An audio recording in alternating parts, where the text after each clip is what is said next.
عند الله الصم البكم الذين لا يعقلون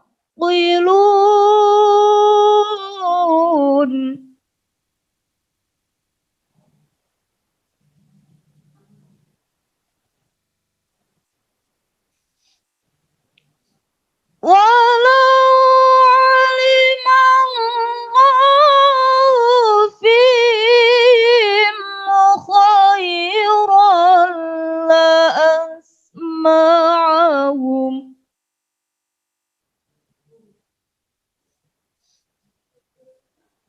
ولو أسمعهم لتولوا وهم معرضون صدق الله العظيم. Assalamualaikum warahmatullahi wabarakatuh.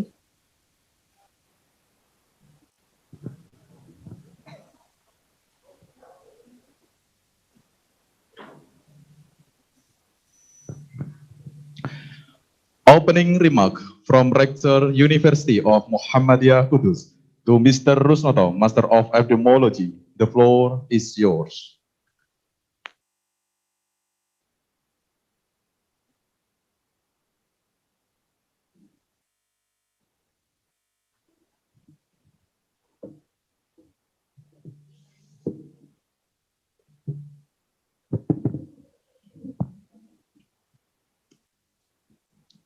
Bismillahirrahmanirrahim.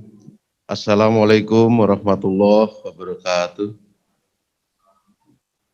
Alhamdulillahilladzi arsala rasulahu bil huda wa dinil haqq liyudhhirahu 'ala dini kulli wa kafa billahi syahida.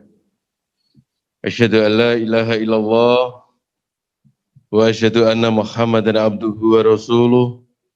Allahumma salli wa sallim ala sayyidina Muhammadin wa ala alihi wa sahbihi ajma'in, amma ba'd.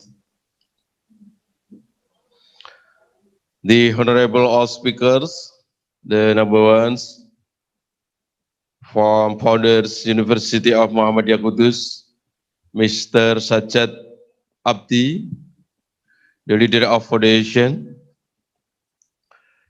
The number two is Secretary Foundation of University Muhammadiyah Kudus, Dr. Lamijan. And from Taiwan, Prof. Kuo Suchen from National Taipei University of Nursing and Health Science. And from University Kebangsaan Malaysia UKM, Dr. Zainah binti Muhammad, and Mrs. Nur Khalifa, Master of Health, Director of Research and Community Service from University of Muhammadiyah Kudus, Mrs. Ika Tristanti, Director of Quality Assurance from University of Muhammadiyah Kudus, the Honorable Vice Rector for Academic Affairs, Ms. Nur Hidayah, Master of Health, and Rizka Himawan, Master of Psychology, and Ani Roshiana Masita, Magister of Nursing, Mental Health, Nursing Specialist, and the Conference of Taipei Hospital and Taiwan International Healthcare Training Center, at all participants. Ladies and gentlemen, Firstly, let us praise be to Allah Subhanahu wa Ta'ala. The Lord of the world and the soul is for those who keep their duty unto Him. Further, there will be no hostility except against wrongdoers. Secondly, salawat and salam is sent Honorable Prophet Muhammad Sallallahu Alaihi Wasallam, his family, all his disciples, and those who follow them in goodness till the day of judgment.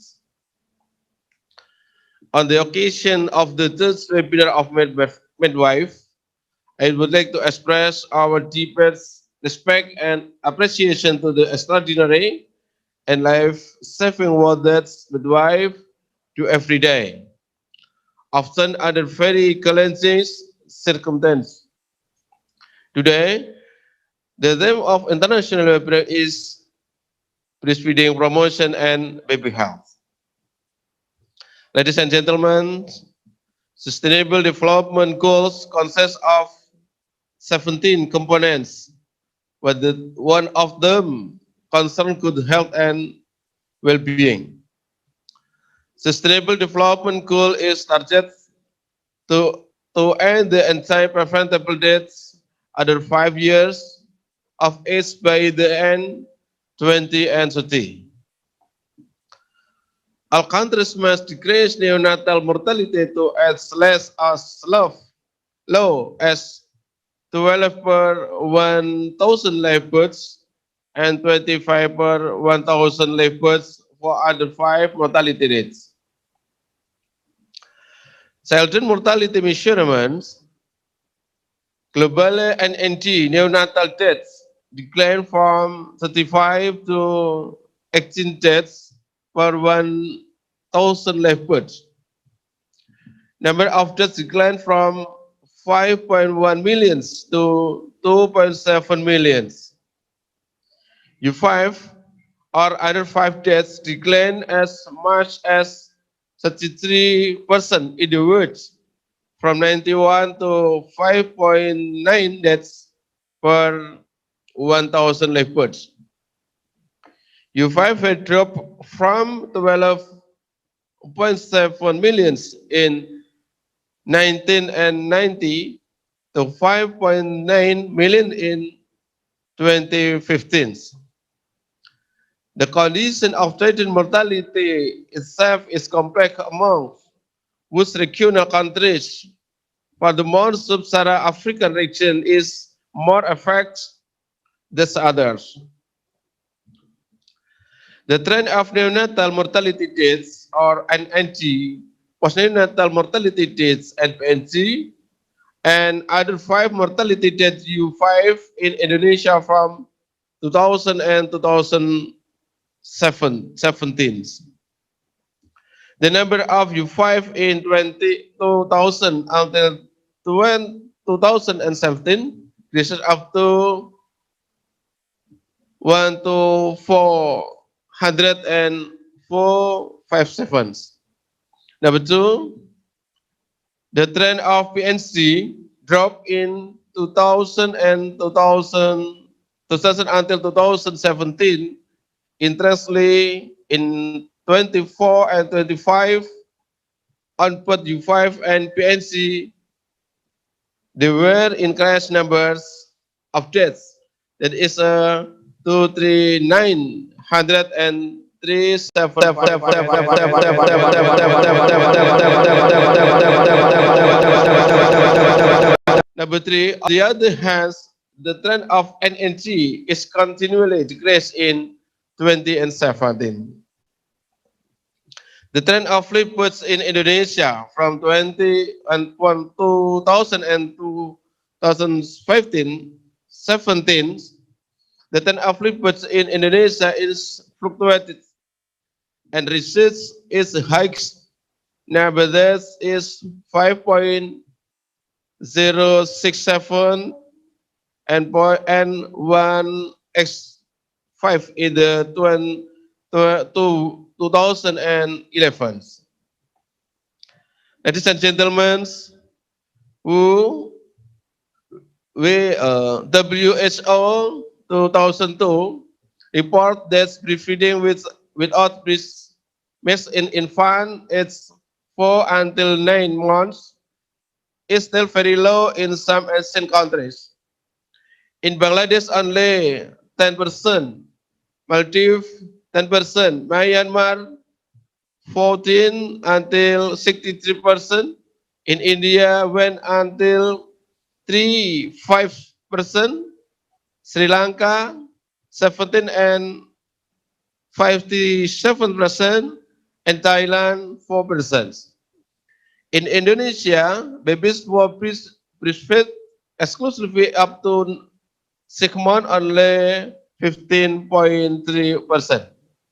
While the coverage of breastfeeding 0 until 6 months is only 21 and 5%, with the highest profiles in Nusa Tenggara Timur, 79 and 7%. In the lows in Aceh, only 49 and 6%.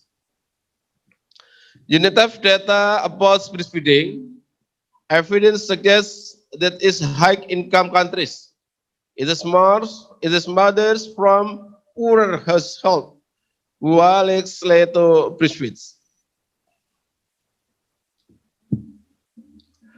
Therefore, almost two-thirds, 64% of babies are still breastfed and age 2, and recommended by UNICEF and WHO compared to only 41% among the research families. This gap is widest in the West and Central African regions, where 63% of babies in the poorest families still receive breast milk at 2 years, compared to only 26% in the research. The gap between rich and poor group is smallest in the Eastern Europe and Central Asia, where both the wealthiest and poorest families have to low rates of breastfeeding and 2 years, 23 and 31% respectively. According to UNICEF 2011, exclusive breastfeeding for the first 6 months of a baby's life can help bring down infant mortality rates and starting in the developing world. In Indonesia, there are policies that highlight exclusive breastfeeding practice, medium and long-term development plan 2015 and 2018, exclusive breastfeeding at minimum 50%.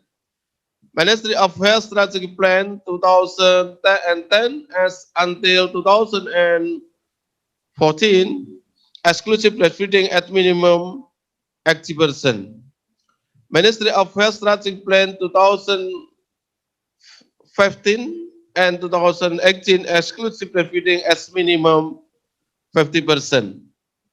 Various policies and program on exclusive breastfeeding. I believe that by participating in the international webinar, we are in the right place and the right time. I declare that this conference is officially open. Thank you for all attention and collaboration. Wabillahi taufik wal hidayah. Assalamualaikum warahmatullahi wabarakatuh.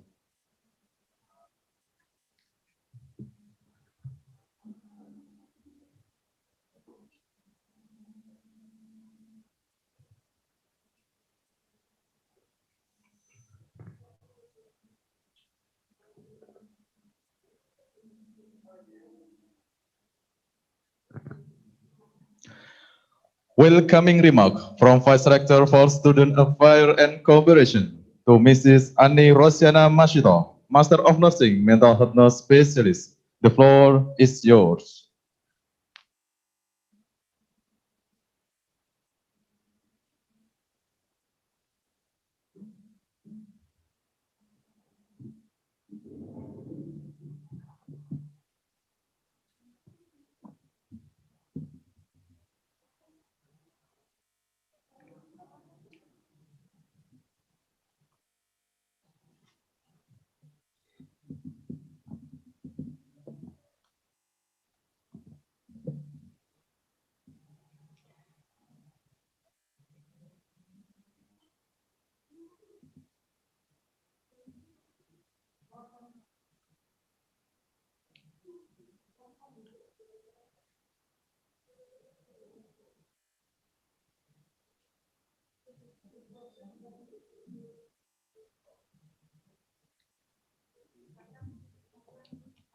Assalamualaikum warahmatullahi wabarakatuh.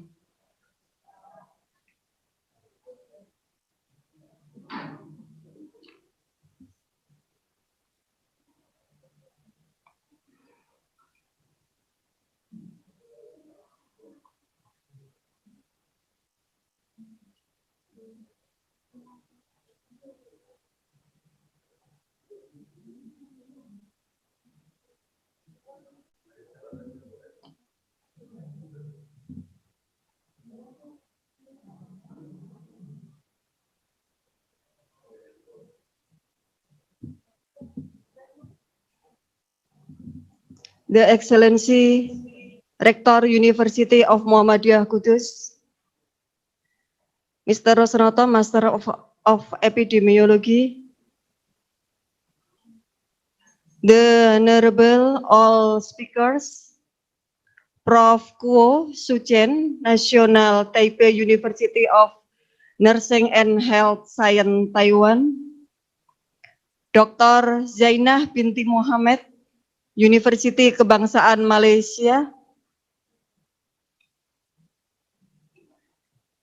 Nur Khalifah, SSIT Master of Health, Director of Research and Community Service, University Muhammadiyah Kudus, Ika Trestanti, Director of Quality Assurance, University of Muhammadiyah Kudus, the Honorable Vice Rector of Academic Affairs, Mrs. Nur Hidayah, Master of Health, the Honorable Vice Rector for Administration and Finance Affairs, Mr. Rizka Himawan, Magister of Psychology, the Convener of Taipei Hospital and Taiwan International Healthcare Training Center, and all participants. The first praise be always to the Lord Allah Subhanahu wa Ta'ala, who has given us so many gifts and help till we are able to participate in this international webinar today. It is a routine event held every year with other university that collaborated by MOU. This activity is follow up the MOU agreed. This year, University of Muhammadiyah Kudus held an international webinar, which is divided into several sessions, namely 1. Nursing International Webinar Part 1, June 26, 2020 and 21. 2. Pharmacy International Webinar, July 10, 2021. 3. International Midwifery Webinar today. 4. Nursing International Webinar Part 2 next August. Today, there are more than 300 participants from Indonesia, Taiwan, Malaysia, Mongolia, Egypt, Cambodia, Philippines, India, Saint Lucia. This activity held from June to August 2021. This activity is the first step, so that we hope that other activities can be carried out together, like joint research, student exchange, lecture exchange, and other academic activities. Thank you. Hopefully, this webinar will be useful for all. Wassalamualaikum warahmatullahi wabarakatuh.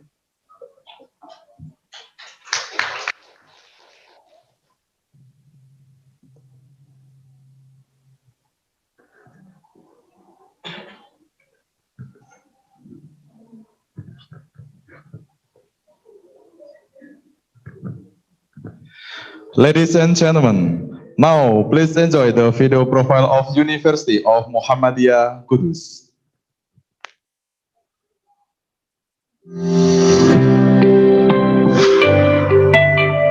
Universitas Muhammadiyah Kudus berada di Kota Kudus, Jawa Tengah. Bermula dari penyelenggaraan SPK, Sekolah Perawat Kesehatan tahun 1984. Kemudian di tahun 1998, SPK konversi menjadi Akademi Keperawatan Akper. Di tahun 2004, berubah bentuk menjadi Akademi Kesehatan Akes dengan penambahan Akademi Kebidanan. Lalu menjadi Sekolah Tinggi Ilmu Kesehatan Muhammadiyah Kudus, STIKES di tahun 2009. Dan pada tahun 2018, akhirnya berubah bentuk menjadi Universitas Muhammadiyah Kudus. Sebuah perjalanan panjang untuk mewujudkan universitas yang unggul, islami, berwawasan global, dan berjiwa entrepreneur. Assalamualaikum. Selamat datang di kampus Universitas Muhammadiyah Kudus. Perkenalkan, namaku Rizky dari S1 Hukum. Aku Andin dari S1 Farmasi. Nah, kalian pasti udah lihat pintas dari kampus ini kan? Nah, ini kampus 1, letaknya di Jalan Ganesha 1 Purwosari Kudus.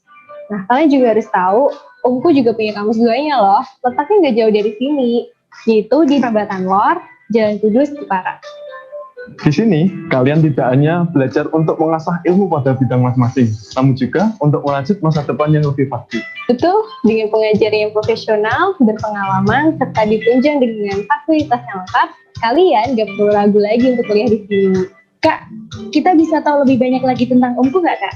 Tentu dong, yuk kita lihat-lihat ke dalam. UNPU memiliki 3 fakultas dengan 20 program studi, yaitu Fakultas Ilmu Kesehatan, S1 Keperawatan, S1 Farmasi, D3 Keperawatan, D3 Kebidanan, Profesi Nurse, Profesi Apoteker, S1 Kebidanan, Profesi Kebidanan, S1 Administrasi Rumah Sakit, D4 Teknik Laboratorium Medis, dan S1 Gizi.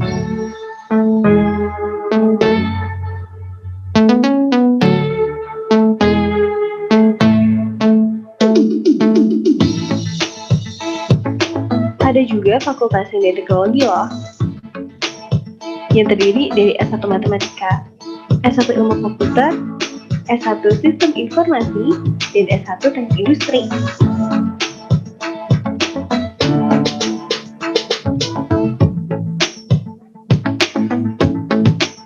Yang terakhir, ada Fakultas Ekonomi, Pendidikan, dan Hukum, yang terdiri dari Prodi S1 Ekonomi Syariah, S1 PGSD, S1 Akuntansi, S1 Hukum, dan S1 Bisnis Digital. Bagi kalian yang belum tahu bagaimana laboratorium penunjang untuk praktikum di setiap prodi, di UNKU memiliki laboratorium farmasi, keperawatan, kebidanan, komputer, bahasa, dan lainnya.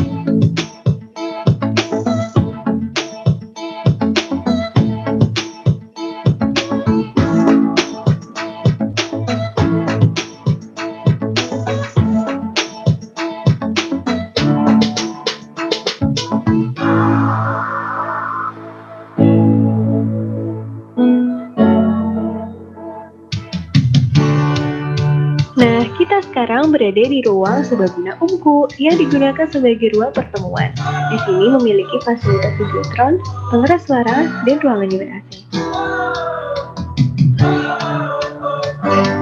Universitas Muhammadiyah Kudus mendapatkan akreditasi dari Badan Akreditasi Nasional Perguruan Tinggi dengan predikat B.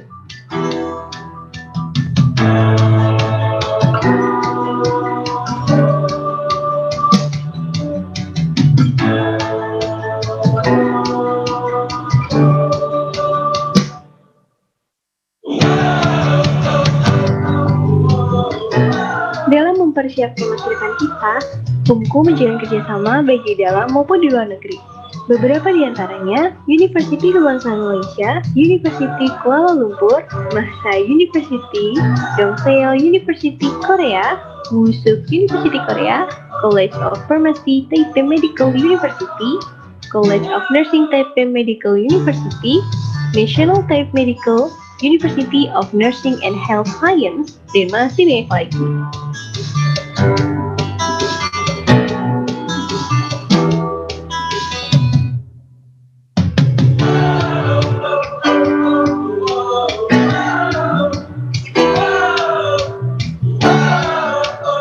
Universitas Muhammadiyah Kudus berkomitmen mewujudkan lulusan yang berakhlakul kalimah Islam, berwawasan global, dan memiliki kemandirian dalam berwirausaha. UMKU Self-Oriented Islamic University. Mari bergabung bersama kami di 20 program studi di Universitas Muhammadiyah Kudus.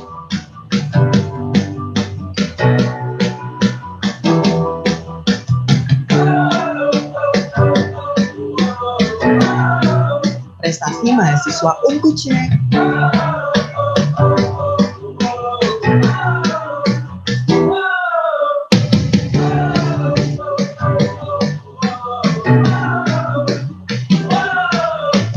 Kami di bagian kemahasiswaan siap mensupport prestasi mahasiswa dan kegiatan kemahasiswaan di Universitas Muhammadiyah Kudus.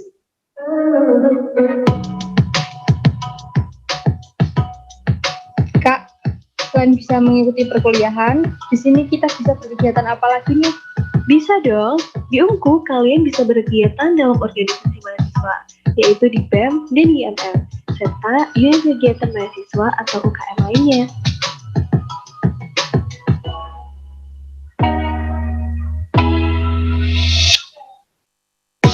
Di minat olahraga contohnya, ada tapak suci putra Muhammadiyah dan bulu tangkis. Dan untuk minat kesenian, ada teater, tari, serta paduan suara.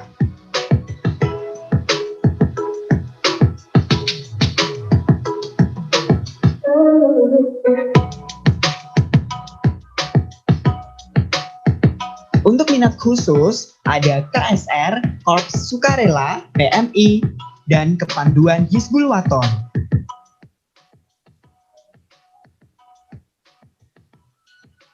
Oh iya guys, UMKU sekarang telah mempersiapkan gedung baru yang modern loh, tentunya dengan fasilitas-fasilitas yang lengkap.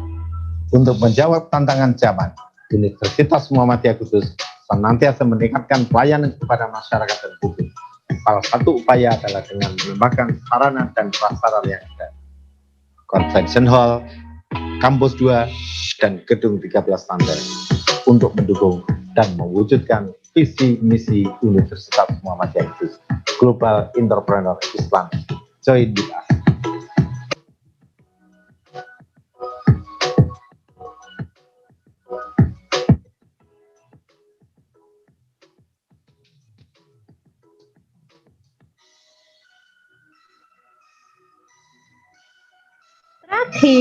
Disinilah kami merajut masa depan yang terbaik Universitas Muhammadiyah Kudus.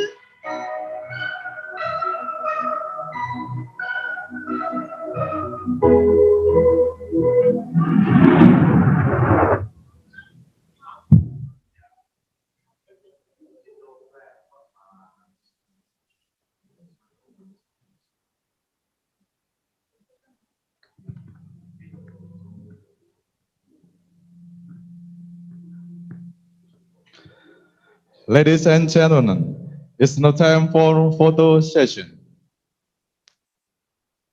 Well, ladies and gentlemen, now we have a photo session together before the presentation. And now I'd like to invite the speaker, Dr. Zainah Binti Muhammad from University Kebangsaan Malaysia. So, Doctor, have you been connected with us? Okay, okay. Yeah, okay. I was I'm good. Okay, now we have a photo session together, Doctor. Thank you. Okay. So now we are ready the photo session together, joining with the rector and vice rector, and also two speakers are joining here. Okay.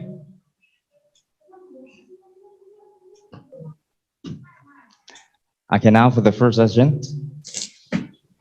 Okay, 1, 2, 3. Again, 1, 2, 3. Now time, Doctor. All right then. 1, 2, 3. Okay. Again, 1, 2, 3. Okay, and then freestyle now. Freestyle.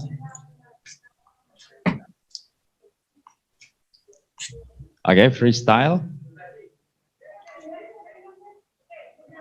1, 2, 3. Okay, 1, 2, 3. Now okay. Now we have further session with all webinar participants.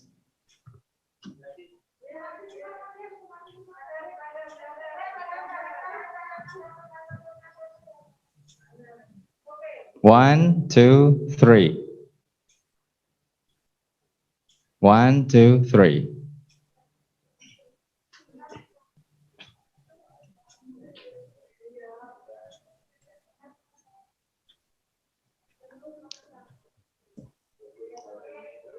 Okay, last session with all webinar participants. 1, 2, 3.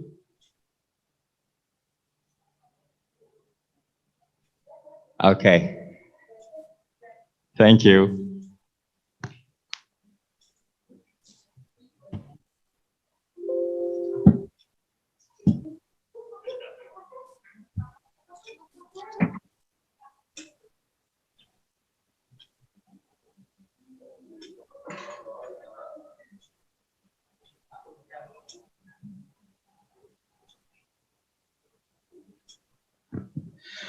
Ladies and gentlemen, those are the opening of third international webinar series on midwifery at University of Muhammadiyah Kudus. That's all from me as Master of Ceremony. Let's close with saying Hamdalah. Alhamdulillah Rabbil Alameen. Billahi fi sabilil haq fastabiqul khairat. Wassalamualaikum warahmatullahi wabarakatuh.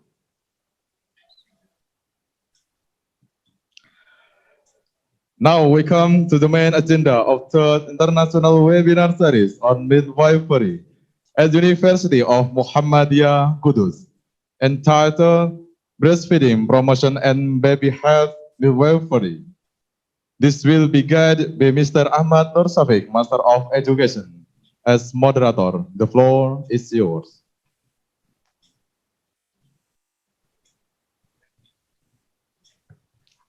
Thank you, Mr. Master of Ceremony.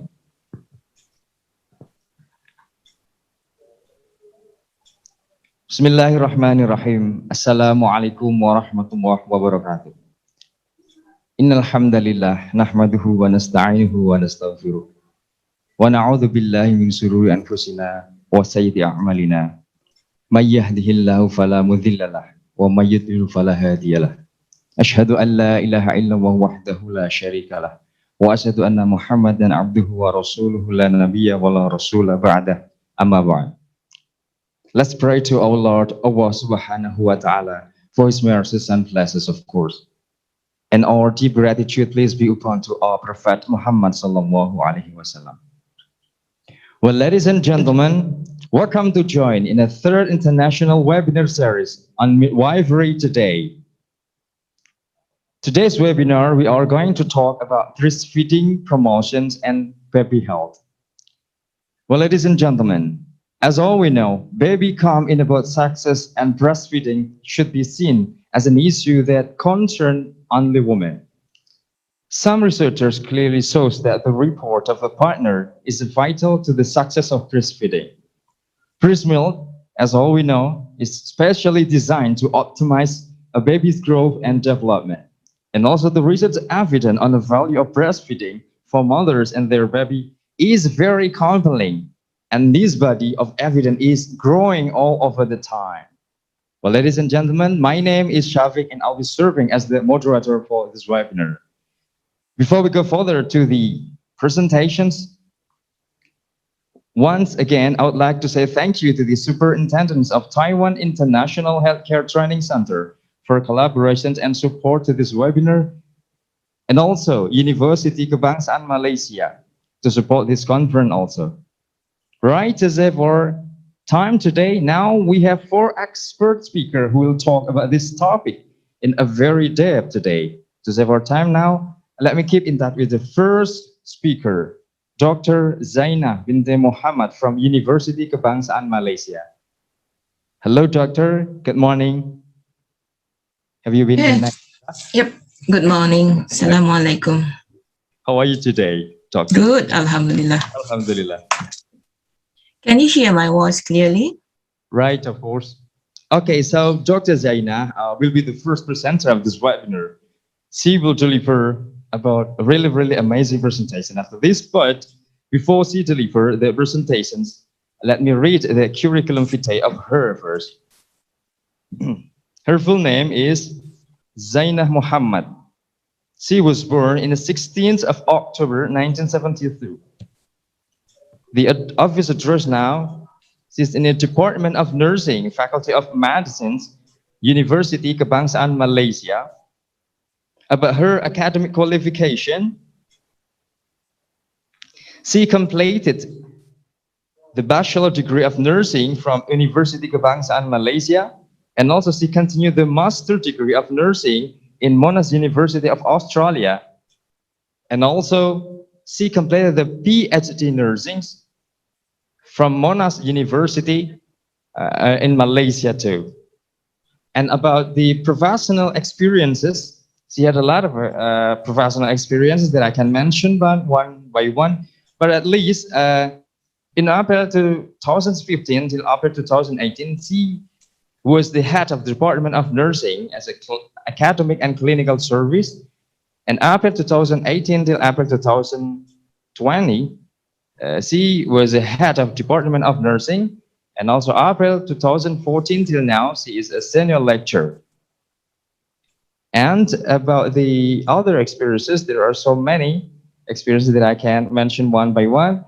And then the intellectual property that she gets, so she is really famous with exclusive breastfeeding educational video about the research and also publication. So she had a research entitled Continuous Education on Medical Team and Nursing Care for Patients with Acute Myocardial Infarctions in Prognosis and Potential Secondary Complications. I think there are so many achievements that she had done along her life that I can mention one by one. And to save our time, so now let's go directly for the first presentation delivered by Dr. Zaina. Doctor, now the floor is yours. Thank you very much, Mr. Moderator and Mr. of Ceremony. Let me share my screen, yeah?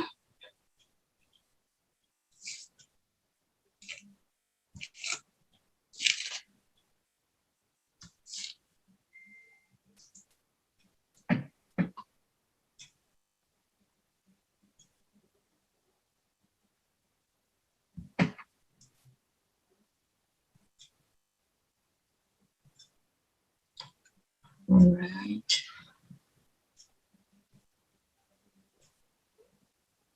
Okay. All right. Assalamualaikum again. A very good morning to all participants, all speakers attending this morning session. And I hope that this morning, Saturday morning, will bring us joy and happiness, and may Allah bless us always. Yeah. So actually, my topic today is about a breastfeeding phenomenon. The topic given to me is about the breastfeeding phenomenon in Asia, but I think the phenomenon is actually and the problem is actually worldwide. Yeah? And most of the country in the world is facing almost the same problem when we talk about breastfeeding phenomenon. All right. The outlines of my topic this morning, I will talk about the twists and turns of human milk, and we can have a look at the evidence, what are they telling us, and the statistic from other countries, factors associated with the cessation of exclusive breastfeeding, and also co-create what we can do actually to improve the number of mothers who breastfeed. Yeah. Okay. Let us begin with the twists and turns of human milk. Well, actually, our God, Allah Subhanahu wa Taala, is very, very, is very, very powerful. When He create human, He also create the breast, the milk for the children, for the infant, for the babies. Yeah. So actually, since Adam alayhi salam and Hawa, all children were human milk fed either maternally breastfed or provided with donated human milk. Yeah. what they do at that time is actually when the mother with having an adequate milk supply, or she choose not to nurse, maybe because she is sick, the family will often employ a wet nurse to nourish infants. Even our Rasulullah Muhammad sallallahu alaihi wasallam is also having her Halimah, her who breastfeed her until he weaned, until about 2 years old, like that. And at that time, families actually would hire a wet nurse to reside in the family's home. They will stay with the family together in the house so that they can have easy access to the baby, to the family. But for some other reason, there are some family, they send the infant to live in the wet nurse's home, and they will retrieve the baby after he or she had been weaned. This is exactly what our Rasulullah has been gone through. He lived with Halima, his baby, who give him a breast milk, until he weaned, and then of course the wet nurses will be selected with the utmost care, to ensure the quality of the milk, because they think it's very significant. You must select the person that going to be the wet nurse properly, because they want to control the quality of the milk, and usually they will look at the health of the wet nurse, they will look at the family of the wet nurse itself, whether they are from a good family or not, and also the location. If they are going to send their baby to live with the wet nurse, so they are going, the location of the house also is very important to them. So what happened is during the 18th century in Europe, the demand for wet nurses was so great until they need to establish a bureau to control and to manage the wet nurses, because it's very in high demand. Well, actually, eventually, wet nursing fell out of favor, and attention turned to finding an adequate substitute for mother's milk. Because for some reasons at that time, maybe there's what we call, maybe there are some issues about the health of the wet nurse, or maybe there are issues about there are so many issues: the health, the economic of the upbringing of the wet nurse family, and so on. So eventually, it fell out of favor, And at that moment, the practice of feeding human babies milk from animals, what they call as dry nursing, began to flourish in 19th century. So milk from a variety of animals like goats, cows, and donkeys was used. Well, actually, as we know that cow's milk became the most widely used because of its ready availability. Although at that time, when they do some survey or they do some study, they found that the donkey's milk was thought to be healthier because its appearance most closely resembled that of human milk. But because of it's very difficult to get donkey's milk, so they turned to whatever available at that time. Then, of course, the first choice is the cow's milk. So at that time, when they start the dry nursing, a physician argued about the best way to prepare milk, whether giving it fresh from the animal. You just imagine, put the human baby to the animal's breast, or maybe they need to express the milk, and they need to warm or boil it first, and they are so concerned if they boiled it, there's some vitamins will be missing, some vitamins will be spoiled, and so on. And some other physicians also argue that they need to do dilution, that they need to dilute the milk with water, and maybe just add some sugar or honey, with the milk, just to make it the milk taste best, or the milk tastes much, the vitamin or all the minerals inside the milk to strengthen up the antibodies and so on. And then by the late 19th century, with the beginning of milk analysis, the first infant formulas were developed. yeah, due to its availability. And again, the cow's milk is actually, although very different from human milk, was used in the development of these formulas, yeah, again, yeah. And actually, we can see from here that it's already something is wrong, because they know that the mineral and the nutrient inside the cow's milk is different from human milk, but because it's the availability of the cow's milk, they continue with the cow's milk, even though it is not very suitable for human, yeah. And by the 1950s, most hospitals and health professionals in the developed world promoted artificial feeding as the feeding method of choice. And we can tell that this became the most successful marketing campaign ever undertaken by the general public and many health professionals. Even though they know they are not quite close with the human milk, but the marketing campaign is very successful. And maybe at that time, we are not sure. Maybe they are very concerned about the wetnesses, and most of them turn to this formula milk. Yeah? All right. So actually, this is very popular. This is ancient ways of giving milk. Actually, spoon-fed is actually the most popular method before Industrial Revolution and before the bottle feeding take place. Yeah. So besides spoon-fed, they also use cow's horn. Yeah, cow's horn, and then they feed it with camoa at the small end. Camoa is actually like a leather, yeah, from animals. So they just wrap up at the end of the horn and just make it as a nipple, yeah. And they use a pottery teapot, yeah, and like this. And you just imagine at that time the gum of the infant, yeah, because the teapot, the pottery is hard, yeah. And then they resemble a teapot with handle. They use for the bottle feeding. And then slowly, when the Industrial Revolution came in, they start to develop a feeding bottle from glass, yeah, as you can see here. And then they put rubber nipples at the end of the bottle. So this one is widely used in 1845. Yeah? Okay. So, well, we know about this breastfeeding. It's already there. When there are a woman, there's a breast.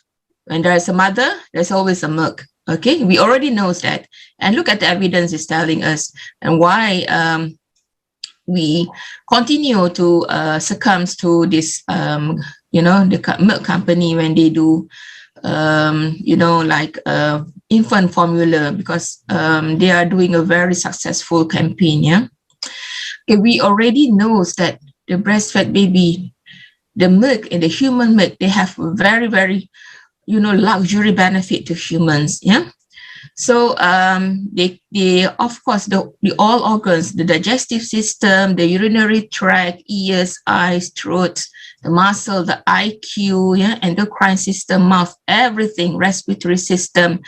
They found that the breastfed baby, of course, they are healthier than the baby that not receiving a human milk. We know this because there are so many research, so many studies done about breastfeeding and human milk. We already know this. And of course, with this pandemic COVID-19, actually human milk is very, very significant to control and prevention of diseases naturally through breastfeeding. So it will enhance the body's immune system to catalyze in the fighting of COVID-19 infection, because the human milk we give will boost the immune system of the breastfed baby. Yeah? They will respond better to vaccination, and human milk helps to mature immune system and decreases risk of childhood cancer. We already know this, but you will see whether the statistics is actually is parallel with the findings of the the significance of the human milk. Yeah?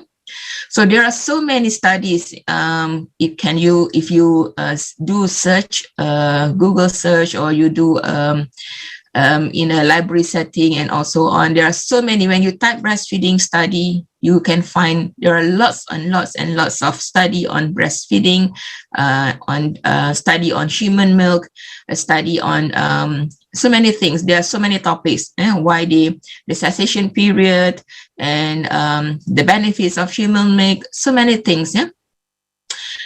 And then by the 1990s, because there are some a group of human, they still think that why we want to give a formula milk from cow's milk to the infant, when we know that human milk can provide a very, very significant benefits to infants. Yeah? So by the 1990s, with evidence of safety and increased research on the benefits of human milk, most hospitals and health professionals in the developed world, they started to promote again the breastfeeding as the feeding method of choice. Yeah, they compete with the formula milk company to promote this breastfeeding.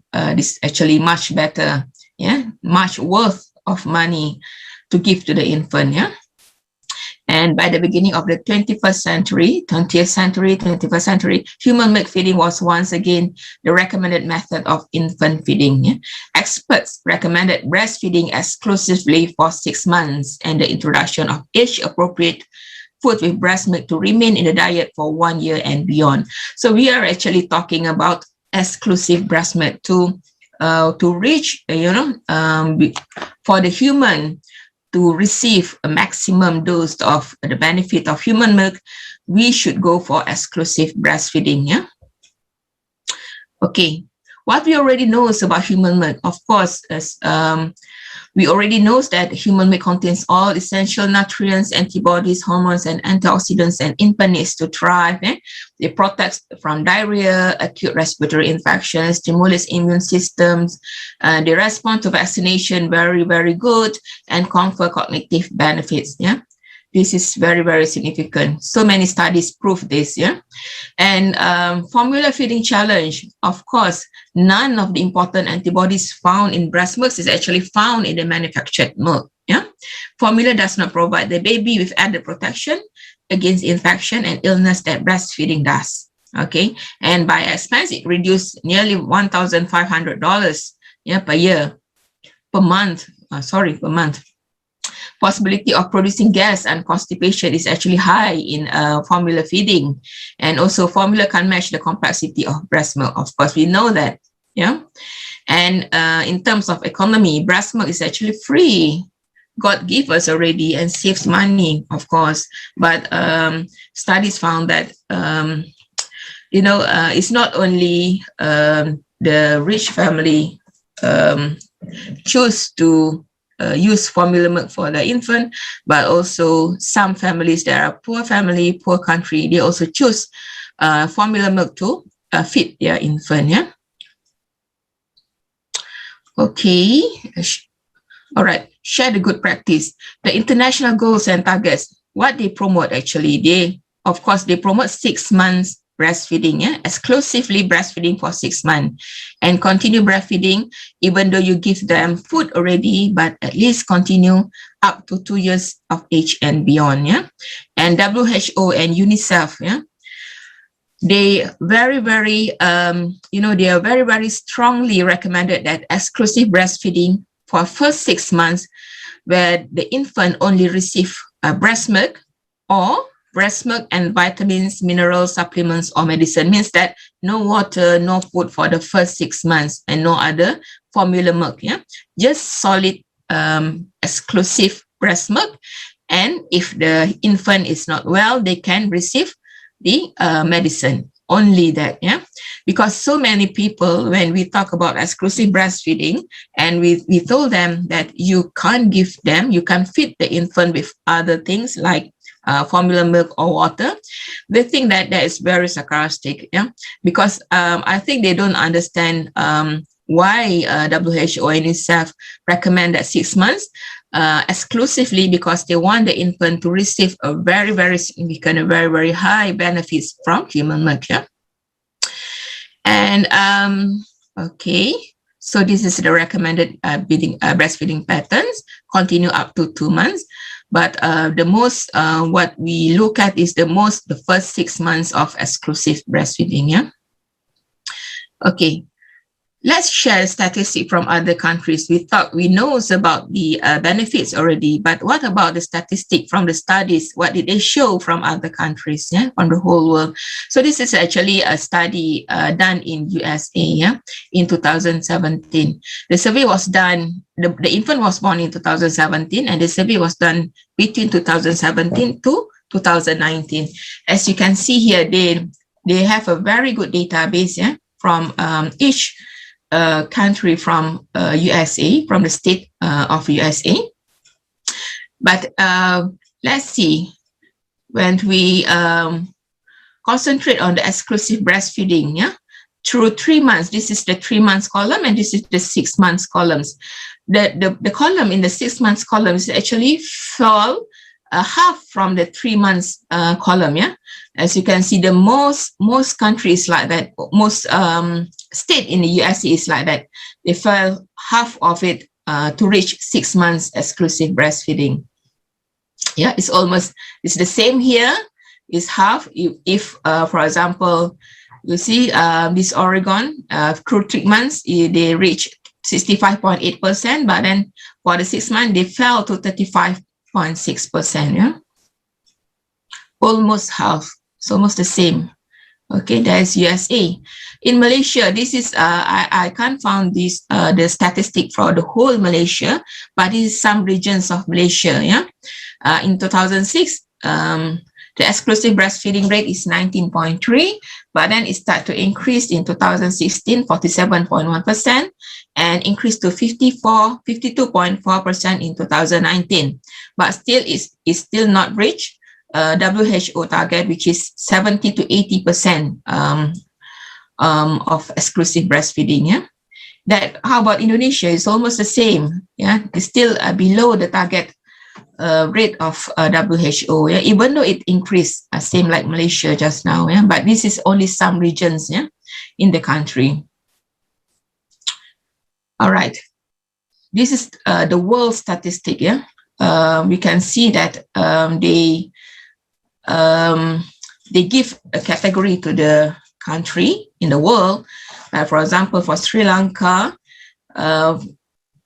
Sri Lanka is actually achieved 84% of exclusive breastfeeding for the first 6 months of life. Yeah, the most significant country that reached 6 months.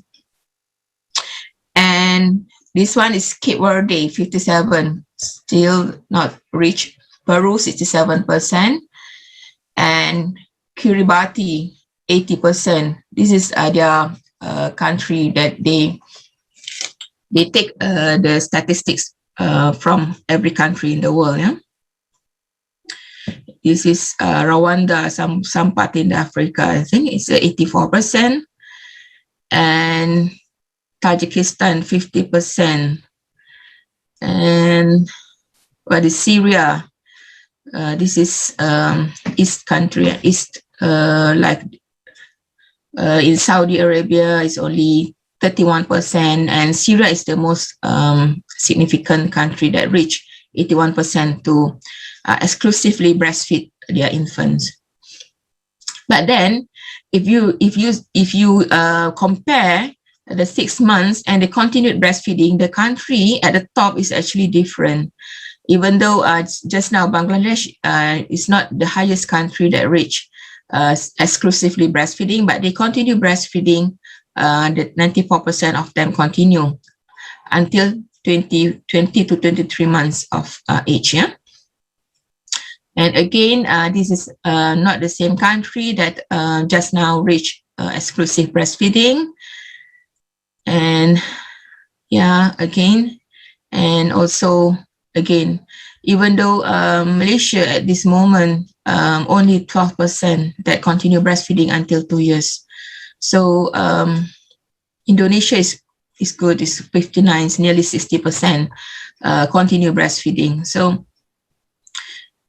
and this is Burundi. Burundi is not, just now when we compare to the country that give exclusive breastfeeding, it's different, yeah. It's not the highest country just now that achieved exclusively breastfeeding for 6 months, but they continue to breastfeed until 2 years old. All right. Okay. All right. So actually choosing whether to breastfeed or formula feed your baby is a personal decision of the mother, okay, of the family. Even though WHO recommended that exclusive breastfeeding to ensure maximum benefits, it always depends on the choice of the mother or the parent, whether they want to exclusively breastfeed their infant, whether they want to combine the human milk with the formula milk to ensure infant receive continuous human milk nutrition. So that is their objective, or whether they want to choose formula milk alone, for some reason. All right. When we look at the study, they found that this top 5 factors is actually associated with a cessation of exclusive breastfeeding. Number 5 is actually lack of support from healthcare providers and family members. This is very, very, very significant because, as a mother, you are very weak or very tired. You just give birth to a baby. So actually support from healthcare providers, actually, I think they receive it well when they are in the hospital. But once they discharge from the hospital, the healthcare providers need to let them go, and it's up to the family members. So support from family members is actually very, very significant in give the mother strength to continue breastfeeding. And some mother they say that they don't have very effective breastfeeding skills, and then some mother says that they are very fatigued, and then to breastfeed the infant is inconvenient to them. And why they want to give breast milk when they want to give breastfeeding if they have ready stock of infant formula, okay? And also they complain about sore breasts or nipples, and their breasts or the nipples are too painful. This is second popular factors among mothers. And the first one, the most popular, is actually they perceive low milk quantity. They think that their infant did not receive what they are supposed to receive. They think that their infant are still hungry, even though they give breastfeeding, and they think that they don't have enough milk to offer to their infant. That's what they top up with formula milk. Okay. All right. So what actually, with all those benefits, with all those reasons we know, what actually the take-home message that we can bring together for you to start to think, what can I offer to the community, or for your family, or for your wife? The take-home message that you want to continue exclusive breastfeeding for your infant. Okay, the most highly effective preventive measures a mother can take to protect the health of her infant and actually herself is to breastfeed. The effective preventive measure is not, the benefit is not only for the baby, but the benefit is actually for both the mother and the baby. Okay. And the decision to breastfeed is actually a personal matter. Even though you already you give education to the mother, you give education to the family, to the partner, to the husband, but the decision to breastfeed, even though they know, is actually the choice of whether they want to, for example, to exclusive breastfeed, or whether they want to mix with the formula milk, is actually their personal choice. You cannot.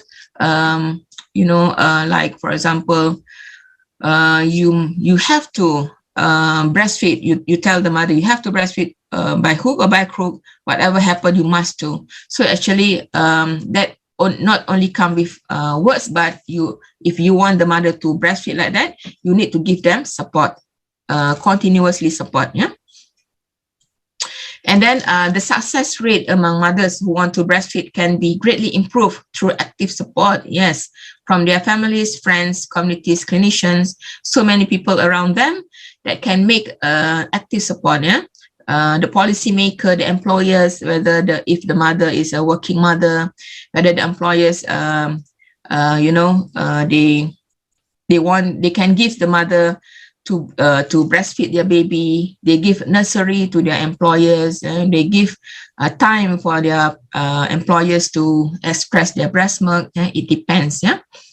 And given the importance of breastfeeding for the health and well-being of mothers and children, it's actually critical that we take action across the country to support breastfeeding again, because we already saw that the statistic around the world is actually not very significant. Yeah. So what actually we can do to support breastfeeding? There are so many study out there that they already give what we call intervention education to the mother. They give intervention education to the husband also. But then the statistics continue to decrease. And what actually we as a community can help them to support breastfeeding. So actually at this moment, social media play a very important role in our life. Yeah, we can use the social media, use a variety of media to create a national campaign to promote breastfeeding. This is good when actually this morning when University of Muhammadiyah Kudus, you do a webinar on breastfeeding. This is actually one campaign. You give message to the communities that you actually promote breastfeeding, you support a mother for breastfeeding. Yeah, this is the message that you give them. Okay, and then set up programs for new fathers and grandmothers. Yeah, because new mothers, they usually rely on their partners, on their husband, yeah, and their own mothers for help and advice. That's why we need to set up programs for new fathers and grandmothers so that they understand why this breastfeeding is very important, because we need to update the family members about the information, the latest information, the latest findings, and the latest benefits of human milk, even though they already know. You just top up knowledge about breastfeeding. And as a community, you can strengthen mother-to-mother support.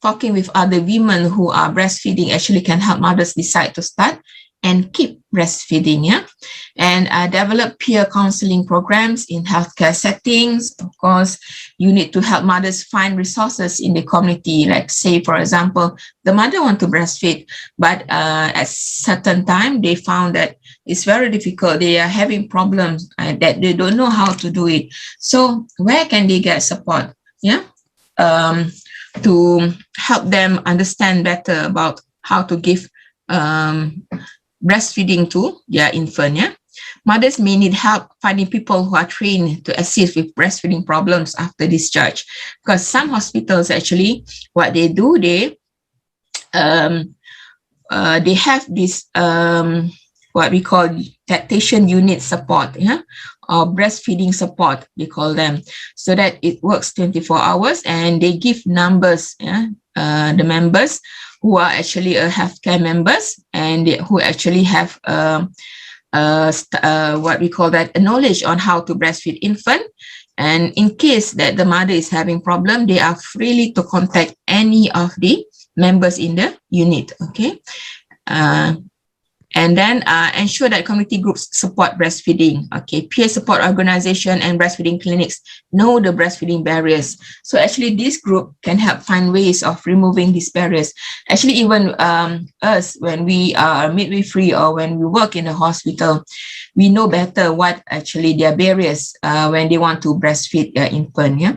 So actually you can propose to the what we call that, to the leader of the country, or to the what we call the health division, yeah, to what are we supposed to do? This is the problem. Look, this is the problems, and what are we going to do to help them to overcome this situation? Yeah. Okay, find ways to let working mothers be with their babies. This is what I mentioned just now. Is one way to combine work with breastfeeding is actually to allow the mothers, the working mothers, to breastfeed the baby during the work days.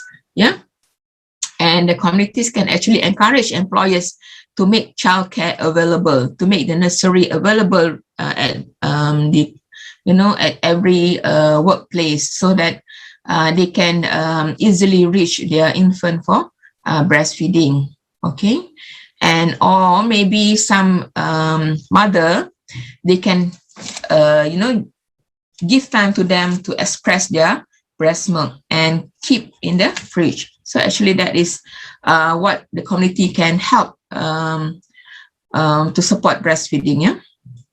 And then as a nurse, what you can do to help and support breastfeeding. So actually, when we do our basic nursing program, we didn't learn enough, yeah, how to teach breastfeeding to mother. So usually, what we do is actually a top-up program, so that we can educate the nurses to continue the education on how to help mothers breastfeeding. So in Malaysia, it's actually, we have this 40 hours, 80 hours program, yeah, about this how to support breastfeeding and how to help breastfeeding among mothers. Okay, when we have time, yeah, actually one of our nursing care is actually talk with the mothers, yeah, in the ward, when they are still in the ward in the hospital, talk about the importance of breastfeeding and teach them how to do it. Don't just talk about the importance, but if you didn't teach them how to do it, it's no use. Yeah, so you need to teach.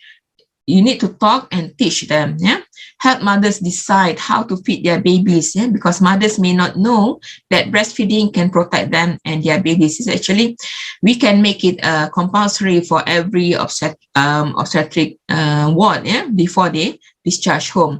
And then beside breastfeeding alone, you can teach them and encourage them to ask and to teach them about how to express breast milk. This is express breast milk become popular nowadays because we can see that almost mothers is actually working nowadays. Yeah, that's why express breast milk is very important to include in your education program about breastfeeding.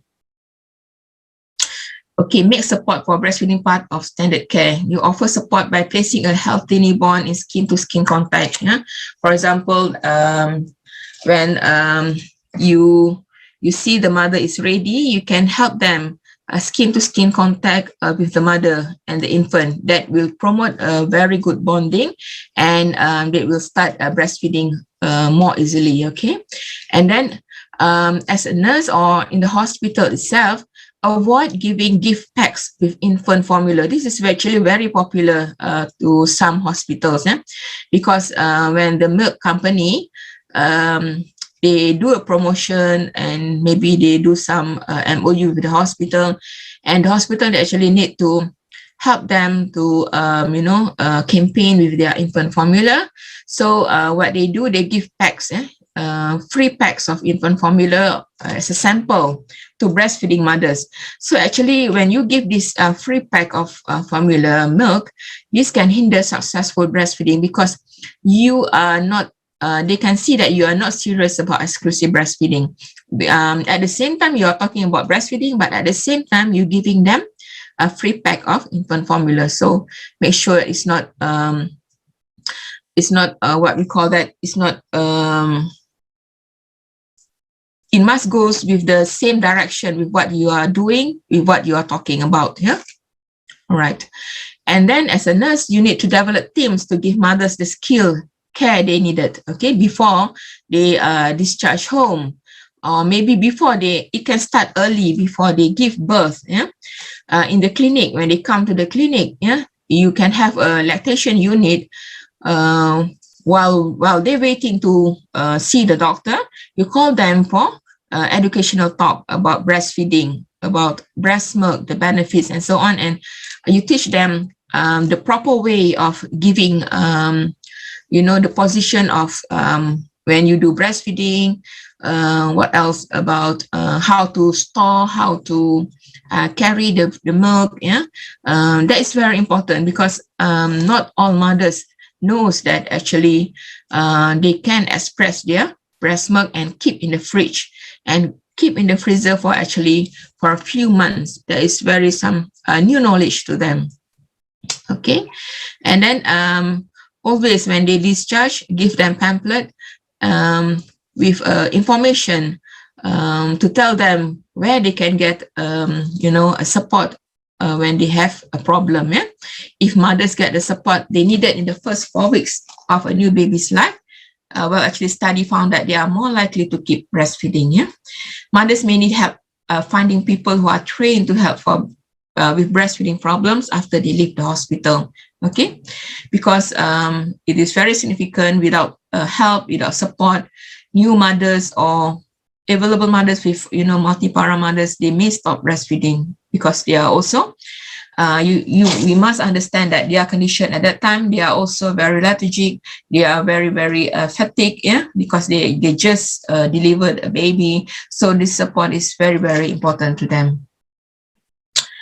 Okay, as a researcher, what you can do, yeah, even though there are so many studies about breastfeeding, is actually the findings up and down. Yeah, sometimes when you do intervention education, we found that the numbers of mothers who increase their knowledge is very significant. The mothers who say that they want to breastfeed is very significant. The mothers who actually breastfeed their baby is very significant. But after a few months, maybe after 3 months or 6 months, why the number cannot maintain? Yeah, actually the maintenance of our intervention education is very important. Well, study already proved that it is very significant at the beginning, but it will drop in the middle of for example, we aim for 6 months. In the middle, which is the 3 months, the rate is starting to drop. So this is actually what are you going to do, or how are you going to support them? Yeah. So this is actually what else we can do. This is the research that we need to do. Yeah. Okay, effective methods of promoting breastfeeding. What is actually, I don't know, first say actually at this moment, I don't know to say that what is actually the effective methods for us to promote breastfeeding. But for sure, most study found that support is very important. That is the one thing that very significant in saying mother continue, breastfeed their infants. In the most cost-effective intervention, what is the most cost-effective intervention to promote and support breastfeeding?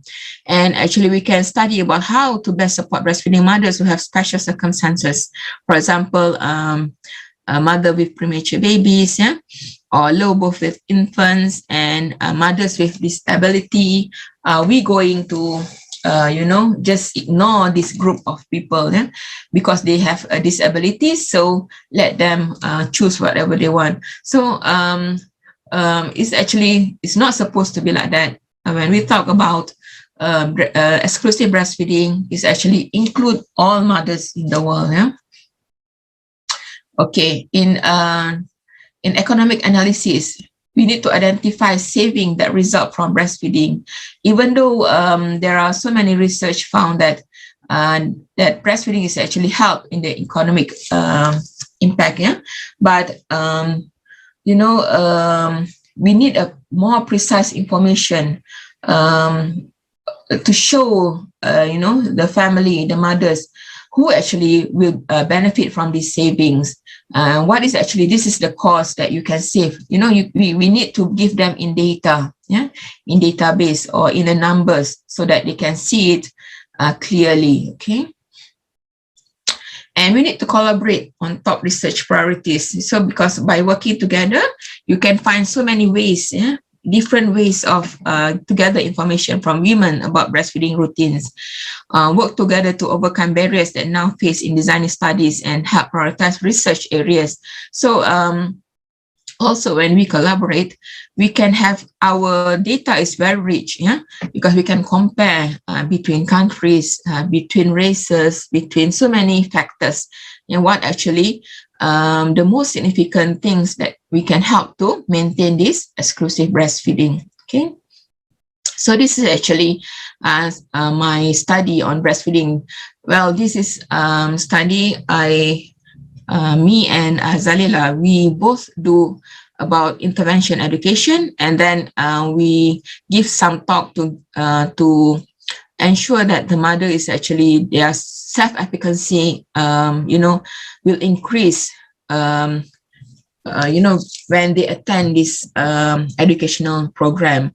But the problem is, again, like I mentioned just now, at the beginning it is very significant, but it start to drop by in the middle of the journey. Yeah, it start to drop as early as 2 weeks, I can say. Yeah, even though you give them intervention education, even though you tell them all the benefits, even though you tell them that this is very good for both of you, for the mothers, for the infant, so blah, blah, blah, blah. So many things you tell them. Looks like they are very, very positive at the moment they receive that intervention education, but it still fail. Yeah, it's still not maintained. The maintenance is very significant. Yeah, I'm not sure.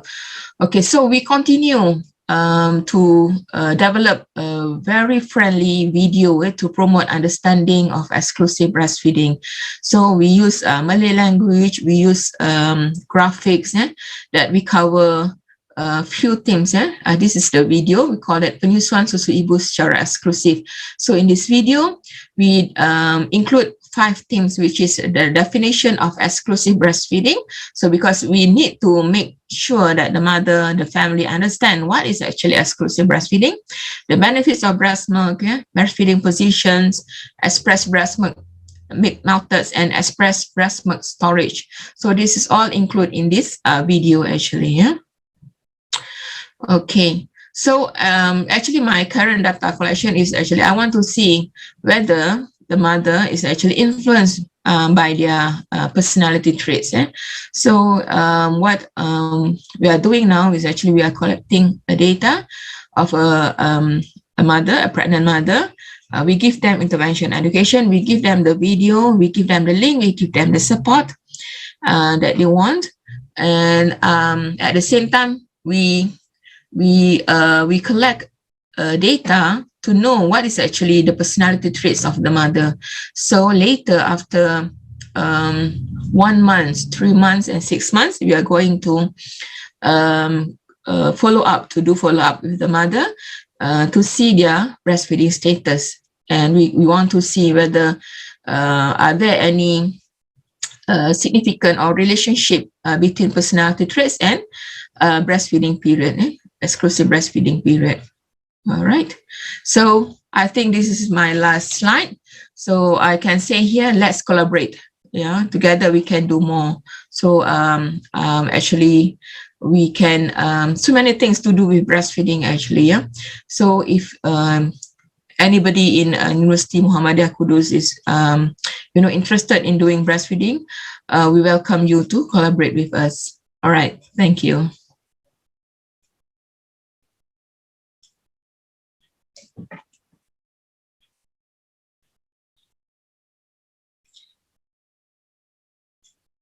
Back to the Mr. Moderator.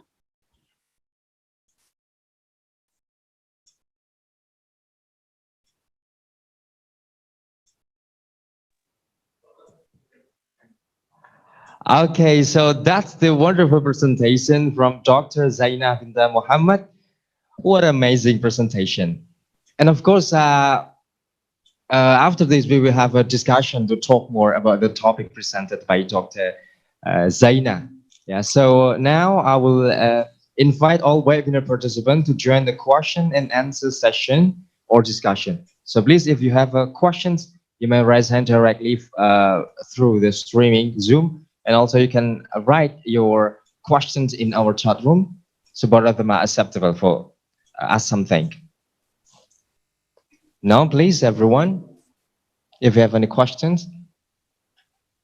Is there any question from our chat room?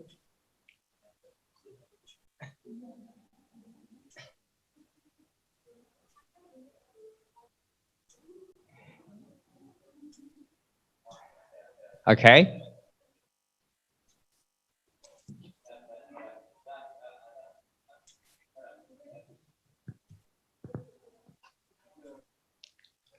Okay. So now we have a question from our chat room, Dr. Zainah.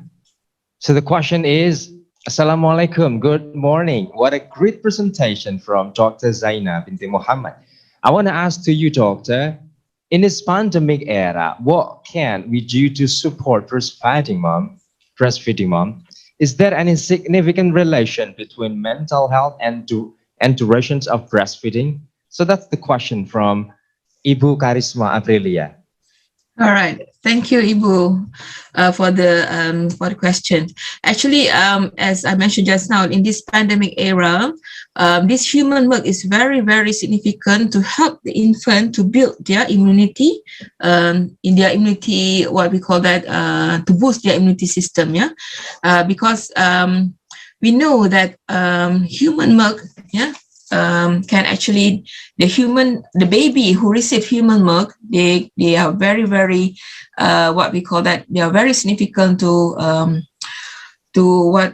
work together. Their body is very what we call their is just to say that it's ready to to fight the vaccine and the virus of coronavirus. That is very important about breastfeeding. And what we can do to support the mother is actually please tell them that please don't stop breastfeeding. Please don't stop exclusive breastfeeding. Just continue. Whatever you can offer them, whatever you can offer your baby, just continue. Yeah, give them the what we call this ready-made immunity to your infant. Yeah, because infant they rely most from their mother. Okay, and the mother itself, as we know during this pandemic, what you can do is actually you maintain your health and try to avoid other people that is not necessary for you to meet at this moment. Yeah, for your own health and for your own health of your baby. So yes, what I can say is just continue breastfeed your infant. Okay. And just now about the mental health, yeah. Okay, is there any significant relation between mental health and duration of breastfeeding? And what I can say, a normal mother, even though they don't have any mental health issue, they have a shorter duration of breastfeeding. But for mental health, again, as I mentioned just now, for the group that have a problem like mental retarded or anything about mental health, you just need to give them a fully support. Yeah, for the family, from the healthcare staff. I think the most significant one is just support them, give them whatever they want. For example, they don't know how to breastfeed their infant. They want somebody to talk about breastfeeding problem. You give them a person that they can contact 24 hours. Yeah, mean that even though at night when they call you, when your name is already listed in the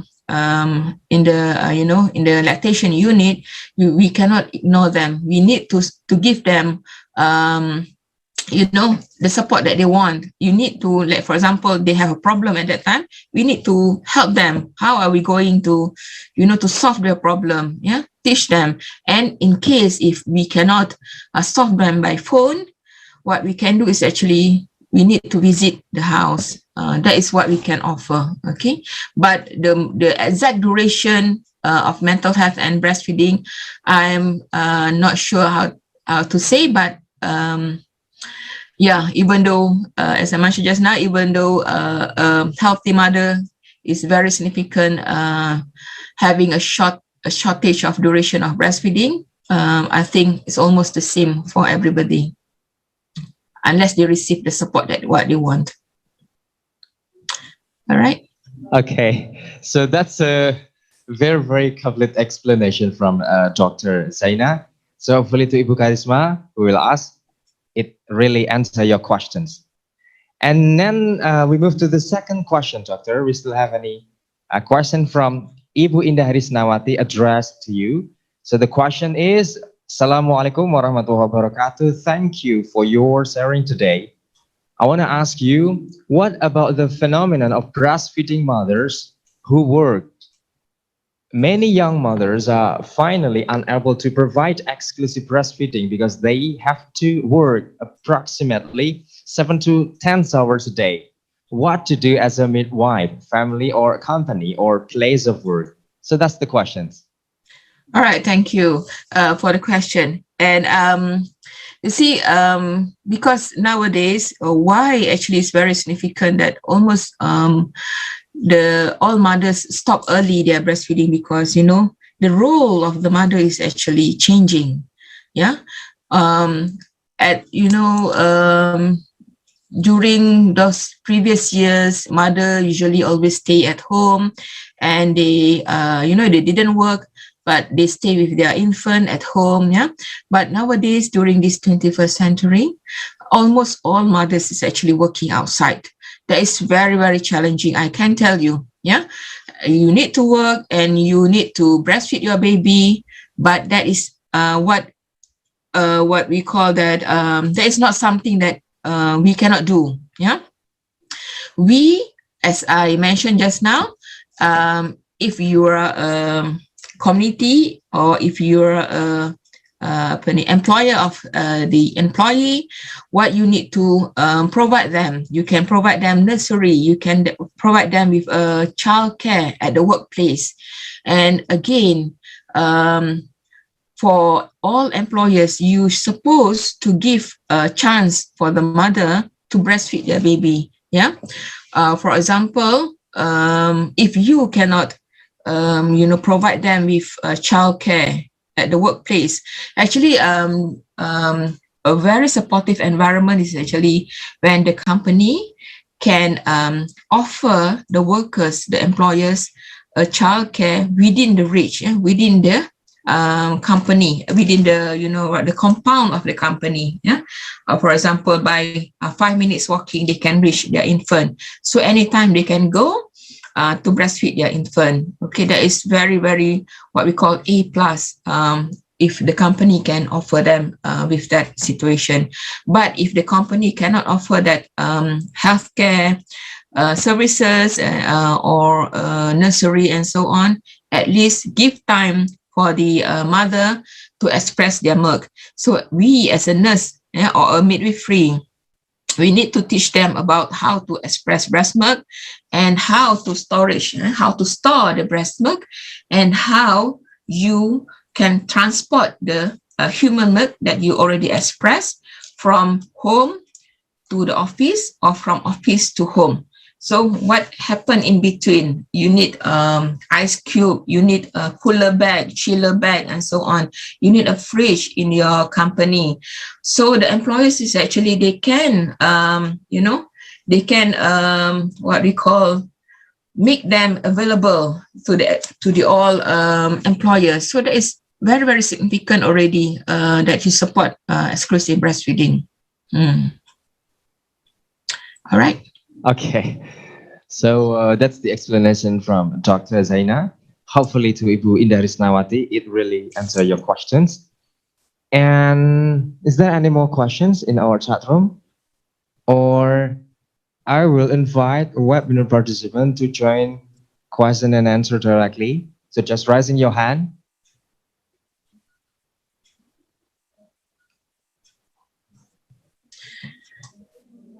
No? Yeah, I think actually the most challenging factors is maintaining the breastfeeding itself.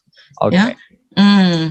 Even though for me, even though I am a breastfeeding educator, yeah, when I work as a nurse, every mother asks me, what is the best way to, to give them how to breast milk. My baby don't want to latch on my breast. What can I do? I go and teach them. Yeah, and I want to express by my breast milk. What can I do? I go and teach them. I am very, very what we call it. I am very, very 100% very up to date with the breastfeeding education. But the problem is when I have my own baby, actually, I really need a support from the surrounding. Yeah, that is my own personal. That is what I mentioned just now. Support from family members, support from husband, support from healthcare providers is very, very important. Even though I know how to breastfeed, through my experience, through my education and so on, but when it's really happened to me, I cannot do it. I cannot perform. So, Okay. yeah. Right there, doctor. And seems like we don't have any more questions, doctor. Yeah. And finally, I would like to maybe end this session, a wonderful session, first session. All right. But before I close that, so please would you give a little bit closing statement, doctor? Closing statement. Okay. All right, let's collaborate and do breastfeeding study. That is very important. How are we going to maintain? That is the most significant problems that we need to attend to. Maintaining the breastfeeding, exclusive breastfeeding, despite of we knows all those benefits. Yep. Okay, that's a really, really good closing statement. And finally, so please now give applause one more time virtually to our really, really wonderful speaker, Dr. Zaina binti Muhammad, for the wonderful presentations. And I am really glad to have you today, Doctor. So hopefully we can meet again another meeting. So I will see you soon in the next presentation. And I will close the session. Goodbye, Doctor. Assalamualaikum warahmatullahi wabarakatuh. Waalaikumsalam warahmatullah.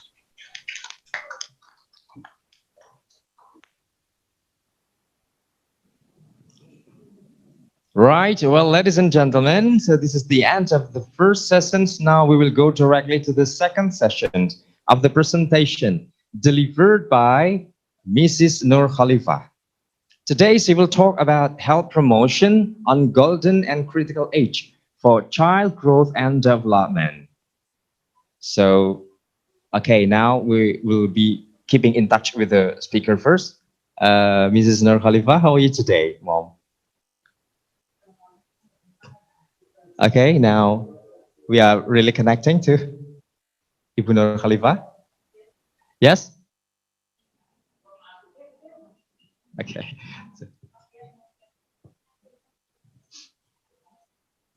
Check. Yes. Okay. Have you been connected, Mom? Assalamualaikum. Okay. Right. Okay. So it seems Mrs. Nur Khalifa is ready for the presentation. But before she deliver the wonderful presentations, let me read her curriculum vitae first. Her full name is Nur Khalifa. Okay. And now she was born in Kudus on 4th of January 1979. So the address is on Prambatan Lor, RT 3 or W2, Kaliwungu, Kudus. And about the educational background, right, she completed the bachelor degree in Stikes Mudiwaluyo as a Diploma 4 midwifery, and then she continued the master degree in Diponegoro University as a Magister of Health Promotion, and now she is also continuing for the doctor degree. And about the research and publications, there are so many research and publications that I can mention one by one, but at least in the 5 last years, she is really familiar with the research entitled Effectiveness of the Use of Cervical Cancer Prevention Guideline Book on Women Participation in Visual Inspection with Acetic Acid, or we call VIA. Right, and also about the another publication. So her famous publication is Tingkat Pengetahuan Suami dan Pendampingan Istri pada saat proses persalinan di RB wilayah Kabupaten Kudus. Alright, then now to save our times, let's go directly for the presentations delivered by Mrs. Nur Khalifa. The floor is yours now, ma'am. Yes, thank you, Mr. Sadat, moderator, please. Assalamualaikum warahmatullahi wabarakatuh. Good morning, ladies and gentlemen. The Secretary Rector University Muhammadiyah Kudus, Mr. Rusnata, the Honorable Prof. Ko Su Chen, National Taipei University of Nursing and Health Session, Dr. Zainah binti Muhammad, University Kebangsaan Malaysia, UKM Malaysia, Yes, Ika Tristanti, University Muhammadiyah Kudus. The Honorable Vice Rector for Academic, Mrs. Nur Hidayah. The Honorable Vice Rector for Administration and Finance, Mr. Rizka Himawan. The Honorable Rector for Student Affairs and Cooperation, Mrs. Ani Rosiana Masito, and all participants. Please share my materi.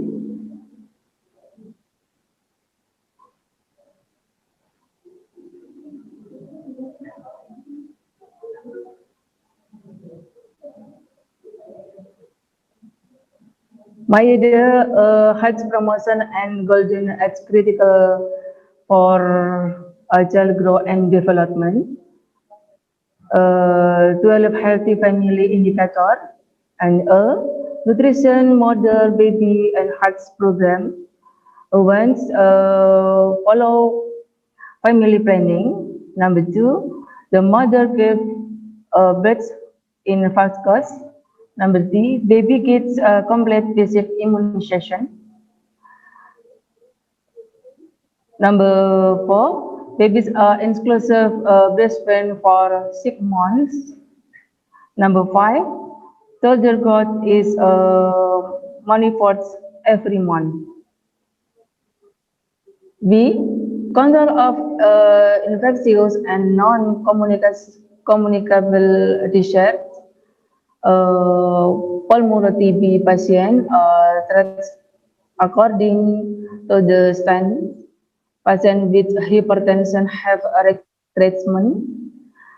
Severe mental disease are non-legal. C. Environmental behavior and health. No family member smoke. Family use clean water. Families use healthy letters. Family become member on GKNs. Please next.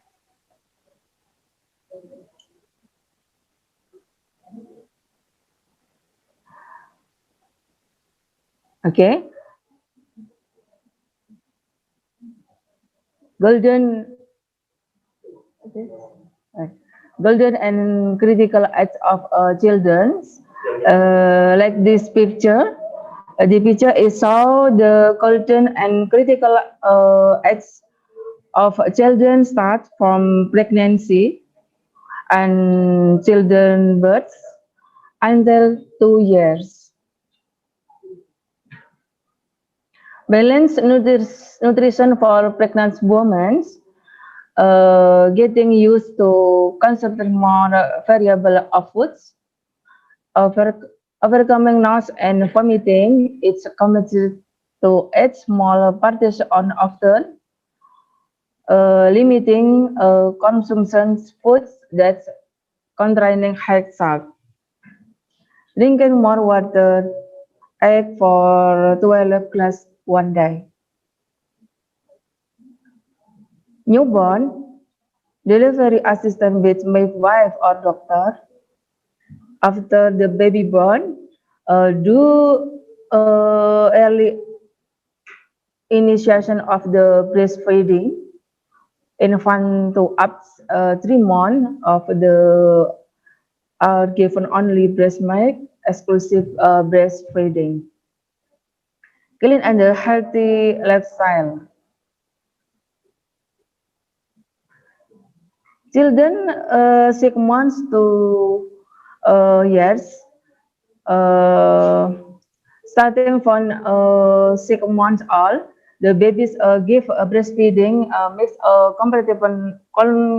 complementary foods. Breastfeeding continues until the baby is 2 years old or older. Infant as the children receive vitamin A capsule, complete basic immunization. Clean the heart and lifestyle. This told is balanced nutrition, vitamin A capsule supplementary feeding, a clean and healthy lifestyle.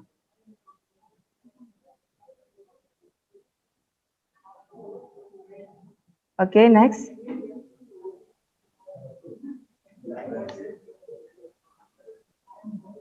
Okay, this picture one is this exclusive breastfeeding for 6 months, and in picture number two, give supplementary food start from 6 months. This different. Increase graduality, quality, and viscosity. This different between 3 for 9 months and 9 for 12 months. That's very different. And 1 years to gradually also difference.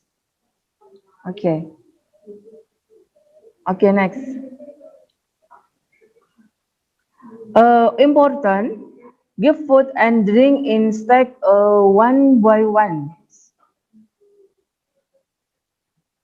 How to get baby to get exclusive breastfeeding for 6 months?